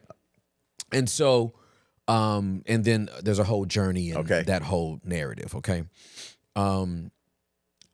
And the movie really resonated with me, specifically because of the season of life I am in. Okay. Okay. I, like you wake up every morning, you're joyful. This is who you are. A grumpier person looks at you and goes, nobody can be that happy. That's right. Turn it down, Earl For McClellan. sure. That's right. Hands down. It just, you're too positive. Yep. Earl McClellan. Everything ain't positive. Yep. The world is rough. That's right. Have you been to South Dallas? You know what I mean? Have you been down Interstate 30? Like, you know, I mean, I love that you're saying it like Chris Rock. I didn't even know I was channeling him until right now, but you're right. Have you ever seen, have you even been down Interstate 30? It's dirty, nigga. Have you even been down there? Right? So like, I get it, right? But that's you. From the day I met you to today, that is you. So to turn that down would be disingenuine to who you are. Yeah. For the grumpy person, Yeah, I feel you. you would have to become magical. You would have to perform a magic trick to turn yourself into somebody they can be comfortable with. I feel you. Okay. I feel you. Yep. Okay. Yep. Now, I'm tracking with you. I'm on the opposite side. That's right. Okay. Remember we were flying someplace? No. Remember we were driving in the car? You have a video of it. I do. Earl, we won't get into the details, but we're driving in a car. I don't know how the hell I got in the passenger seat of this car with the happiest person alive in the back seat. But I am dying as the driver who lacks any semblance of self-awareness, even knows I'm too tired. Listen, he talked Tim's ear off. And this dude right here recorded the pain I was in and sent it to me as if I needed to see myself in the pain I was already enduring. That's our friendship. Just so you know, that's our friendship. Yep, that's it. Was so funny. Oh man, I still have those videos, and it's so good. It's so good. You're going, yep. Yeah. Mm-hmm. Yeah, listen, I was dying. When I tell you dying, 1,000 deaths, dead, dying, dead, still dying. There's a piece of me that still hasn't come back alive since that car ride. Oh and that was my like gosh. 4 years ago. That was so funny. All right. So, with all that said, I'm born and raised in Inglewood, California. I gave my life to Jesus January 14th of 1996. I started preaching. I got diamond stud earrings. I got a herringbone necklace. I'm just a saved nigga from LA. It's all I am. And I moved to the South. And from the day I don't even know if I've even shared this like I'm sharing with you now. Okay. But I saw the movie yesterday. I processed a little bit with my wife, and then this came up. Anyway, I get off the bus. My great uncle picks me up. My grandfather's a real bus, like Greyhound. Greyhound. I spent 2.5 days on the Greyhound bus getting here. Yep. My parents bought me a one-way ticket. Yep. On a Greyhound bus to get here. I get off the bus late on whatever night it was, like around 11:30. My grand uncle, my great uncle, my grandfather's, I think it's grand uncle, my grandfather's brother picked me up, took me to his house in South Dallas. I wake up the next morning in Oak Cliff. I'm right off Keast and Rugged. Okay, right across from Keast Park. Wake up the next morning, and one of my cousins, who's a little bit younger than me, looks at me and she goes, "You don't look like nobody's preacher." Few hours later, if your grandfather could see, if he saw you wearing that herringbone and these earrings, and so I'm like, oh, I guess I'm not. Yeah, I feel you. Right? Yep. And then I'm in the South. And I'm in the church South. Yeah. Kojic, before I start going to Potter's house. I'm going to, because my whole family's Kojic, right? And so then I start My going. great-grandfather was one of the founding bishops of the Church of God in Christ. Bishop E.F. McClellan. Say no more. My Bishop Mason, Charles H. Mason, laid hands on my grandfather and ordained him in the ministry. So that's how deep the roots go, right? So you get into the southern part of, and I'm a preacher. My gift is opening room for me rapidly, right? And I am in the tents I'm in at that time. If you got an anointing on your life, you need to be serious. I feel you. Okay. Yep. Right? Yep. You need to be serious and sober-minded. Yep. I'm a young adult, nigga. Like, I should be running around and like hanging out and having fun and still be saved. Ain't nobody saying be carnal. Right?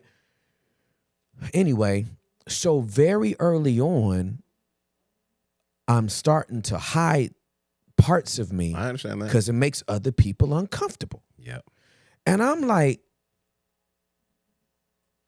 okay, so when I get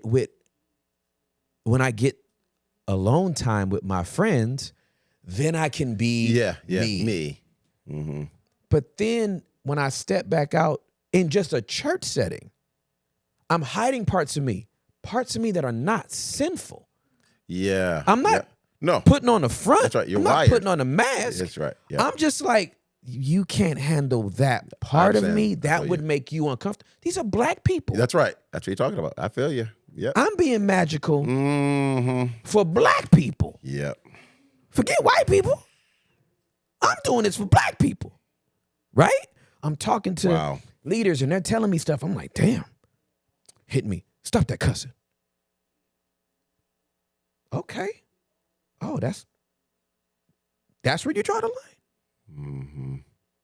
Cause I see you in your tent. Damn should be the least of the things we bringing up if we talking about what's up. That's what you want to bring up right now? Okay. Oh, yeah. So now I'm like, and before you know it, you don't even know where you went. You don't even know where you went. It's powerful, man. Yeah. And so then you have to go on a journey. You do. Not to go find yourself, to go extract yourself. Where did I leave me? Yeah. I left me somewhere. Yeah. Yeah. Where did I go? Oh, I left a piece of me over there. Yeah. I need to go get that back. And you have, again, a great wife that you can process with. Some people don't, obviously, they might not be married. Right. So you got to have some people in your life that know you and love you for you. For me. That can go, hey, let me just tell you something I'm seeing here. Yep. Have you thought about? Yep. Or they might say it differently, like, hey. Yep. Wake up. Yeah, for sure. That's not you. However they're going to say it. However they're going to say it, right? But you got to have somebody. I had a guy, he's actually on our board right now. Philip Wagner's his name. He and his wife led a church in L.A. called Oasis Church. Oh, great church. For years and years. Yeah. Awesome. Great. They've since passed the church on to somebody else. Still going, still thriving. Love it. But he invited me to his church. This is years ago. This is, I don't know. This is 12 years ago, 13 years ago, maybe. Yeah. Maybe 11. But he asked me, hey, Earl, do you preach at your church like you preach here? He's a white guy. Do you preach at your church like you preach here? And I was kind of going to answer the question, and he just said, hey, I want you to know, when you preach, I don't see you as a black preacher. I just see you as a preacher. I just want you to know, just be you at your church. I didn't even know I needed to hear it. Wow. I did not know. In my head, I was asking myself the question, am I too black? I didn't know. I was asking myself that question. I didn't know, but it took him, and their church was very diverse. It was like 20%, 20%. I mean, they had a little bit of everything. Again, they're in LA, in the city. Yeah, for sure. This is 30 years ago. Yeah, I mean, for sure. they have been in it. Yep. These are beautiful. Everybody's talking about all this, diversity stuff. They were living it, all these years ago. They were pioneering it. Yes. Mm-hmm. He said that to me. I did not know I needed it. It freed me to be me at our church, and this is who I am. Yes.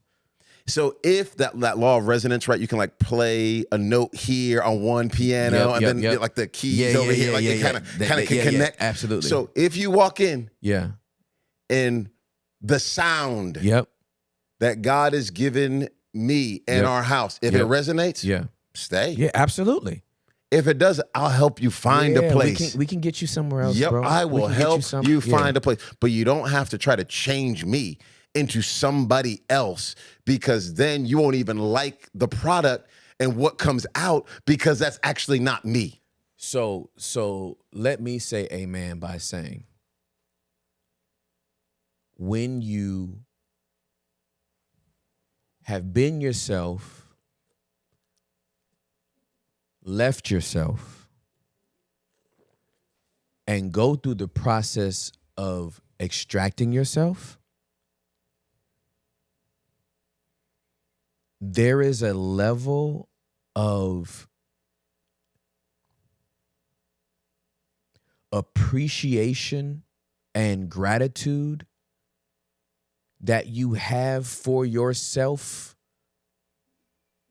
and respect that you're like, I will never leave you behind again. Yep. And what is scary, not scary, that might be the wrong word.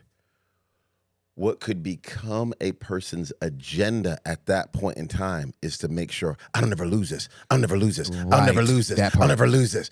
And if that becomes your angle, you can't even relax. No, you can't even relax in it. It doesn't flow. That's right. It won't flow. It won't flow. So it's like, oh, I had to go extract me. Here I am. Yielded at the foot of the cross. Yes, I'm so happy to be back. Here to serve. That's right. God, my life belongs to you. I love people. Yeah. Now let me be me. If you come out with that axe to grind, nobody's ever going to. No, man, you can't even enjoy it. You can't. It's the analogy I always give, Earl, is when somebody, let's say they were raised without one of their parents, right? And let's just say they didn't get a hug from their dad, right? I didn't get a hug from my dad. Yep. When I have kids, I'm going to always hug my kids because I'm not going to let them go through what I went through. That hug's not even genuine. Because you're doing the opposite of what hurts you. Yeah. And not only will it not heal you, it won't even translate to the person you're giving the hug to. They're going to feel it. They're going to feel it. Yep. They're like, you're not hugging me. No. You're hugging the absence of your dad. Exactly. you're hugging the past. Yeah, you're thinking about your dad. You're not thinking about me. So you can't even be in your own skin. You can't. That's right. So healing has to take place. Yep. From the inside out, and you can't make it about what other people did, and you made me lose myself, and you tried to stop me, and now ain't nobody gonna stop me. So let me tell you how I've translated that to podcast now, right? Because I was as close to me as a podcaster as a pastor as I could be.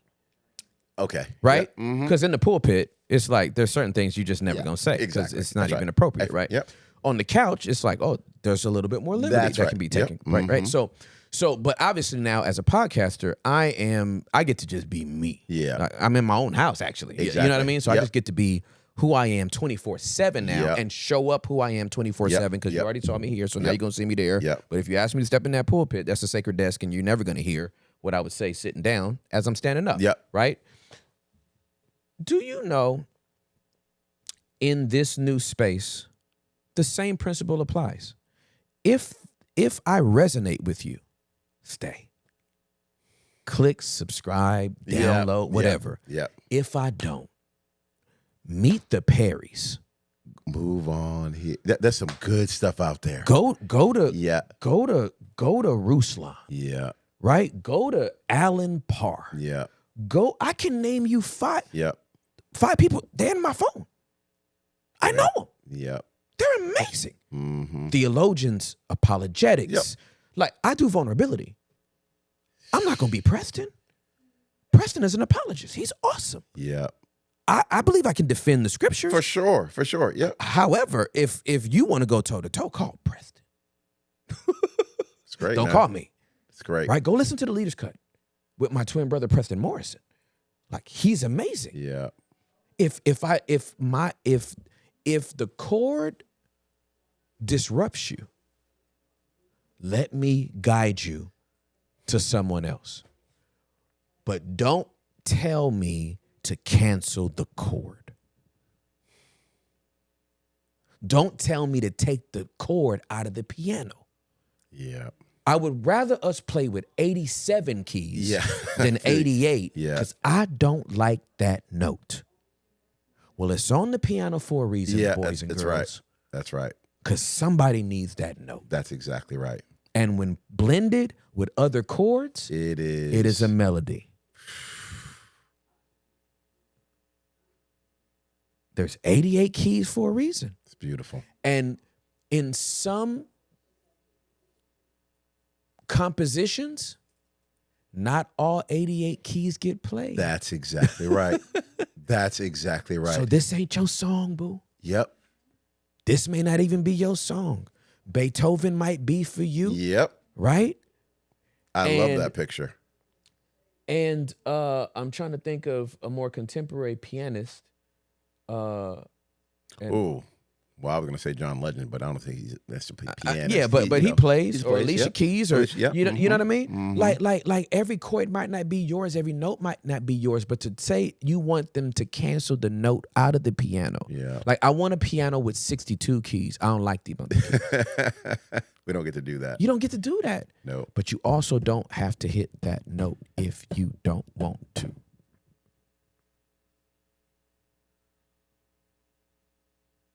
You freeing some people. Own today. Yes, you are. Mm-hmm. Let's free people, too, from feeling like they have to be the ones to police all the notes that are being played. Wow. God has something for you. And if you're telling me the Lord has called you to troll, maybe I don't know. I'm not God. I don't know. So you're like, no.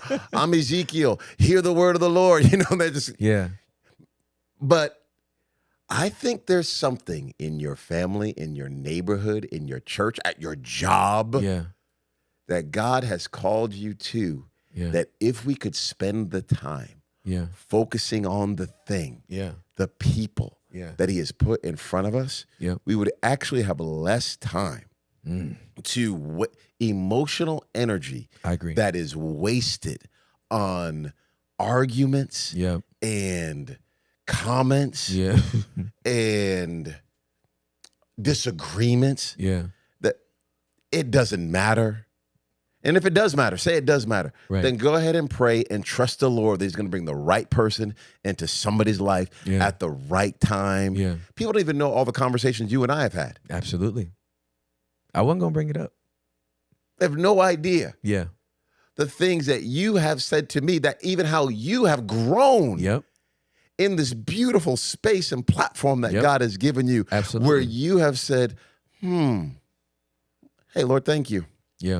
I'll make this adjustment. I'll make this tweet. It's beautiful to see, man. And people are, it's not because of anybody else. That's the Lord doing a work in your own heart and life.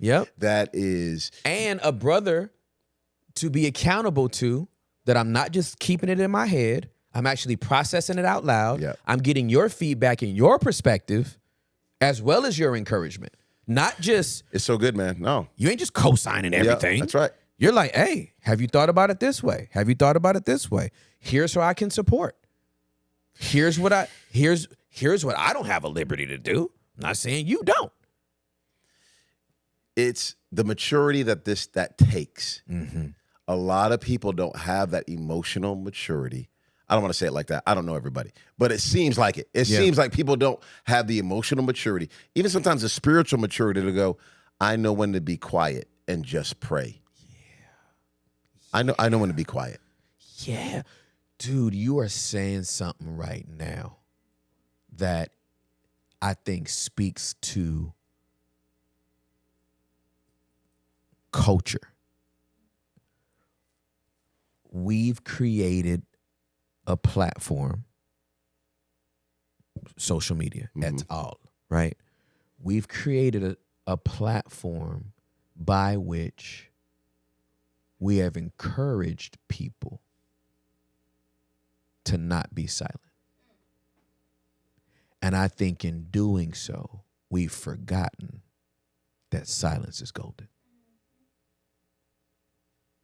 As much as I have said in the almost 2 years I've been doing this podcast, what people need to thank God for is what I haven't said. Oh, boy. Yeah. You got more. Some people are like, wait, what?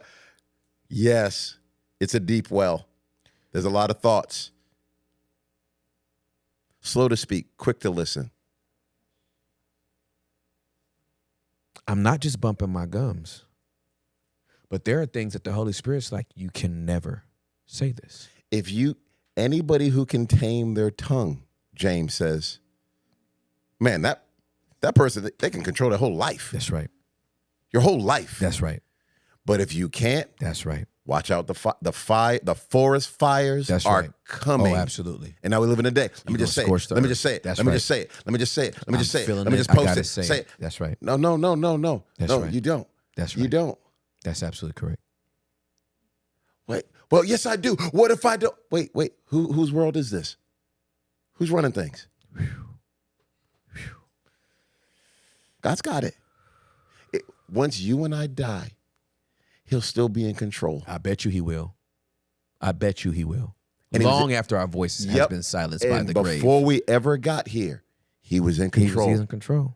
So when do I need to speak up? I'll trust that the Lord will speak to you, but I think we're doing way more right now than we need to be.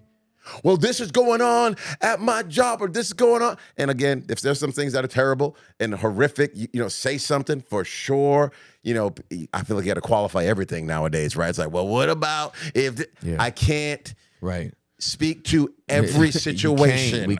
Right now. Yeah, we can't. We're talking right now about a specific issue that we are seeing in our day and age, where individuals think, I better be the police of everything and everyone. Yeah. Have you ever had a neighbor like this?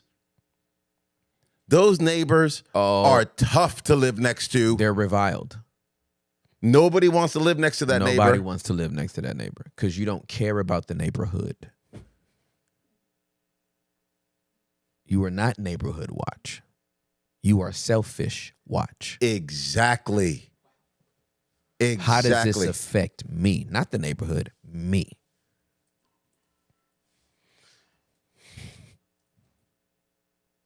My neighbors were too loud. It was a graduation. Exactly. The loudest they've been the whole flipping year. The whole year. The whole year. It was a night, ma'am.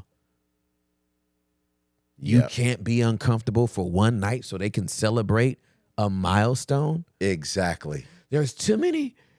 All these cars. Cars. You're blocking my mailbox. It's 10:30 at night, ma'am. You're not getting any mail. I know the post office that's right. is faithful. Matter of fact, I grabbed your mail for you. Wait, you touched my mail? Yes, here it is, ma'am. Yes, ma'am. And you better pay that bill.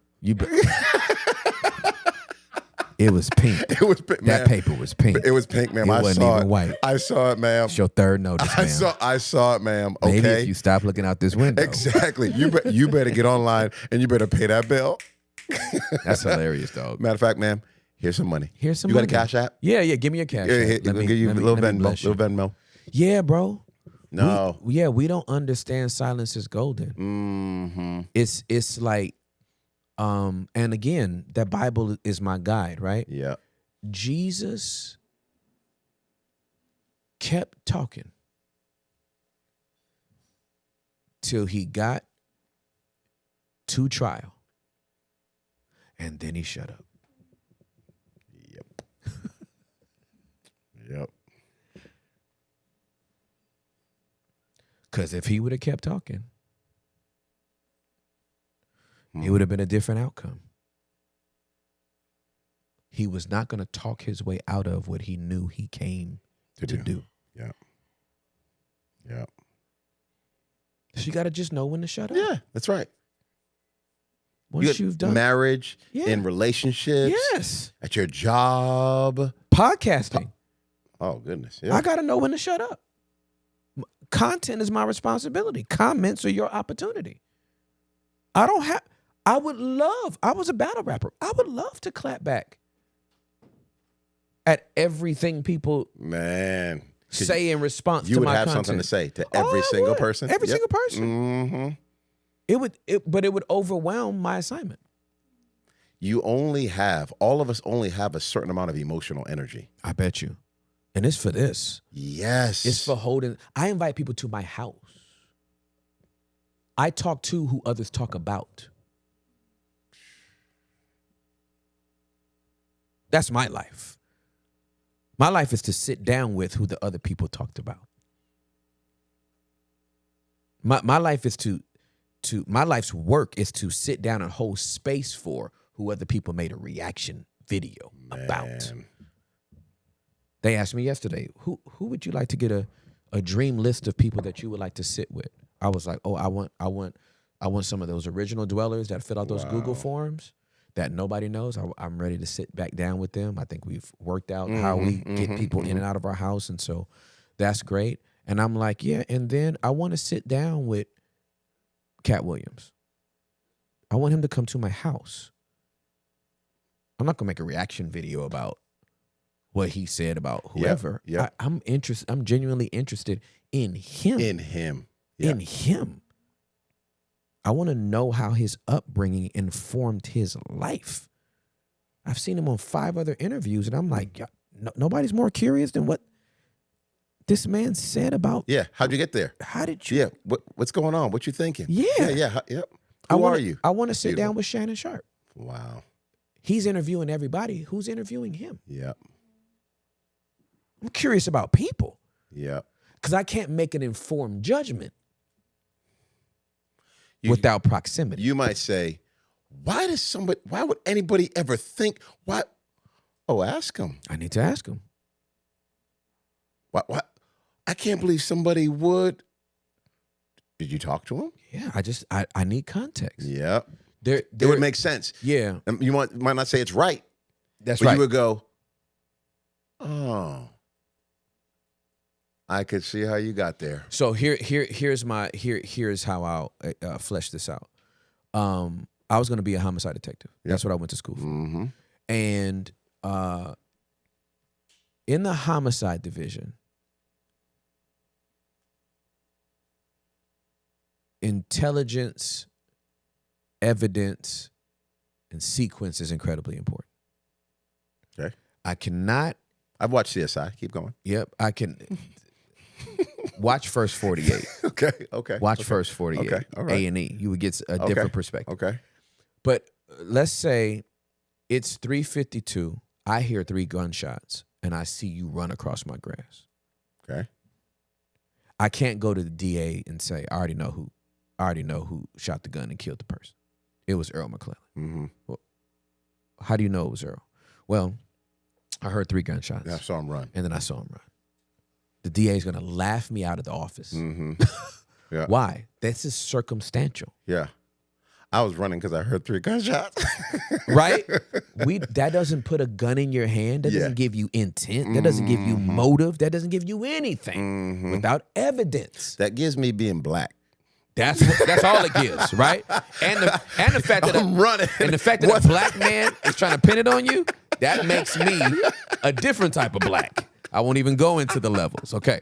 So once I hear the other day, this is total, I'm gone. If you ever see a video and there's gunshots going off and people are moving towards the gunshots, yep, those are not black people. No, they've never historically been black people. Even the movies identify this, right? Okay, I'm sorry. What's going on? Nope. We gotta investigate, Scooby-Doo. So that's my deal, right? So because I have to have evidence, I have to do more investigation. I have to do more than speculation. I have to get eyewitness accounts. We need to make sure somebody's Ring camera was working. We need all kinds of stuff, right? Especially in the absence of a smoking gun, right? Well, in this has served me well in ministry, not just now. All 28 years of ministry, I've heard all kind of rumors on a whole bunch of people, and then I met those people, and I was like, "This ain't true at all." Wow. I've heard other things about other people. Then I met those people, and then I was like, "This is absolutely true. This is absolutely true. Yep. Beyond reasonable doubt." Yep. Because that's how you convict. Yep. It's beyond reasonable doubt, right? So the burden is always on prosecution. Yeah. Not on the defense. Yep. That's how OJ got off. No. No. I'm just playing. No, one of my producers is like, please wrap up in 5 minutes. No. But if you have it somewhere else to go, we want to make sure you get to I don't your even other know. deal. Okay, I trust you, man. I don't even know. So I'm just saying this to say this has served me well in ministry. Proverbs says the first person to speak in court sounds right. Exactly. Until the cross-examination. That's right. Right? I said that the other day. And so anytime I hear anything about anybody, I'm like, there's a cross-examination. This person gets to have a response. And they're not in the room to give it. Once you have kids, you learn that one real quick. I bet you do. Mm-hmm. I bet you do. He hit me. Okay. Yeah, I want to hear the cross-examination. Okay, yeah, let me. Yeah. Well, Why?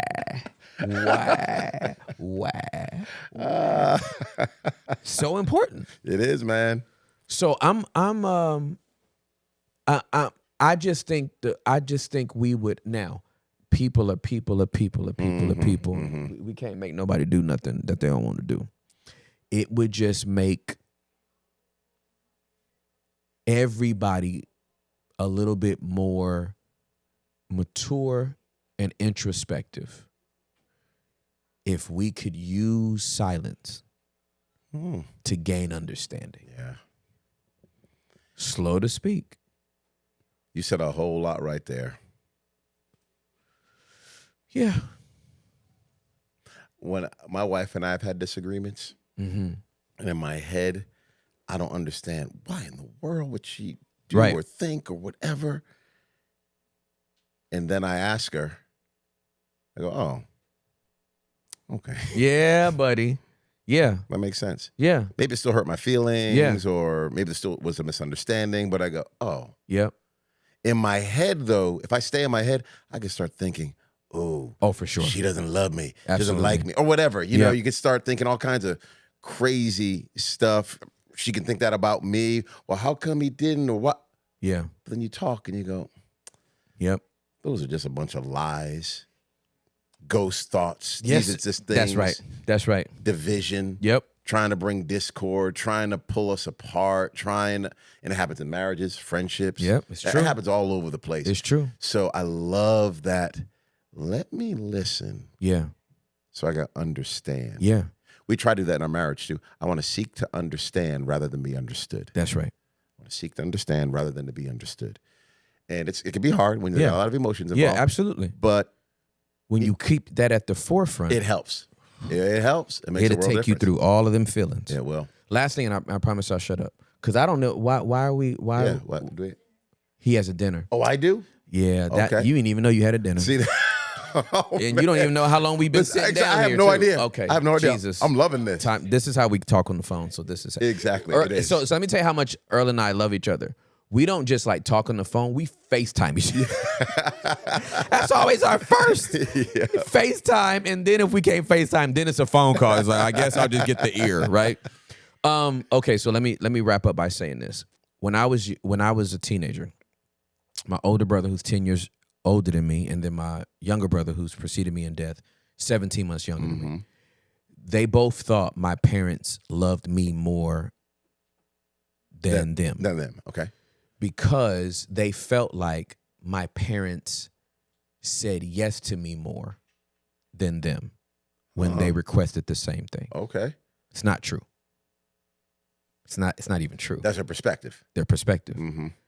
My parents told me no as much as they were told no. Mm-hmm. Except I always asked why. I wanted context. Dad, can I use the car? No. Can you explain it to me, sir? Is there a reason? Mm-hmm. Yes. I go to work at this time. You won't be back until this time. Yeah. And if you're late, that doesn't work for me. That doesn't work for me. Mm-hmm. Okay, Dad. Thank you so much for telling me. Mm-hmm. Would you feel the same way what time do you leave? I got to be out the door at 8. Okay. If I'm back at 6:30, does that change anything? Are you going to be back at 6:30? Sir, if you tell me 6:30 is when I need to be back, I'll be back at 6:29. Then if you're not, be the last time that's you'll right. be using the car. Then you can use the car. Mm-hmm. Why Dad say yes to you? And I just wanted context. So I hear people say, which this was amazing, by the way, for any teenagers that are listening right now. What you just said was a whole mouthful right there. A soft answer turns away wrath. That's right. Absolutely correct. A harsh word stirs up anger. That's right. That soft response. Yeah. So what did that do? Well, it put me in a situation where even now, we all see the same amount of stuff.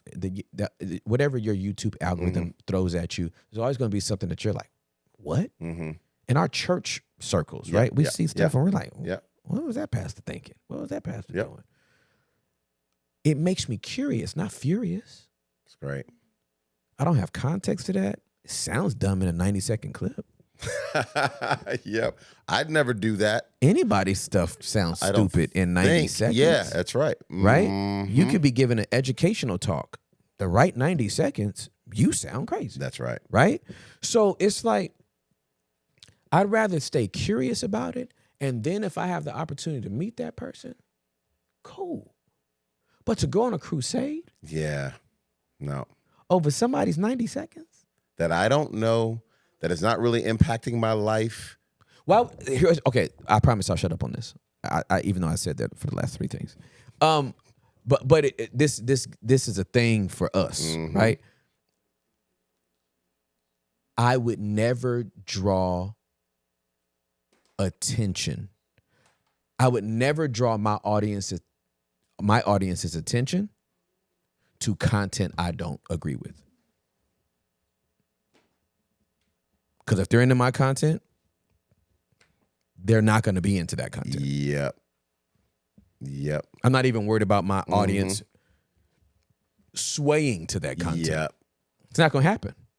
So if that's the case, why would I even bring it up? Why am I doing that? Why would I do that? Because I can't tell you how many people have become dwellers off of a piece of content that was meant to cook me. And they got in with, oh, that's not who I had he to is. come see who I hated. Yeah, I go, oh, you're not who And then they they're like, said you were. Oh, now I'm a dweller. Yeah. So anyway, Earl, I love you. Just come back. Oh, man, I love you so much. I'm going to end this the way we would end a phone call. Yep. Just come back. Love you and your family so much, I love you, man. Thank you for the time. I'm thankful for Means you. the world. I appreciate you. Appreciate you. Hey, everybody who's listening, keep on listening. Keep on sharing this. Keep on growing. Keep on becoming all that God has called you to be. He's not done with you yet. We love you. You're more loved than you could ever possibly imagine. So don't stop. Don't quit. We're for you. On that note, until next time, peace.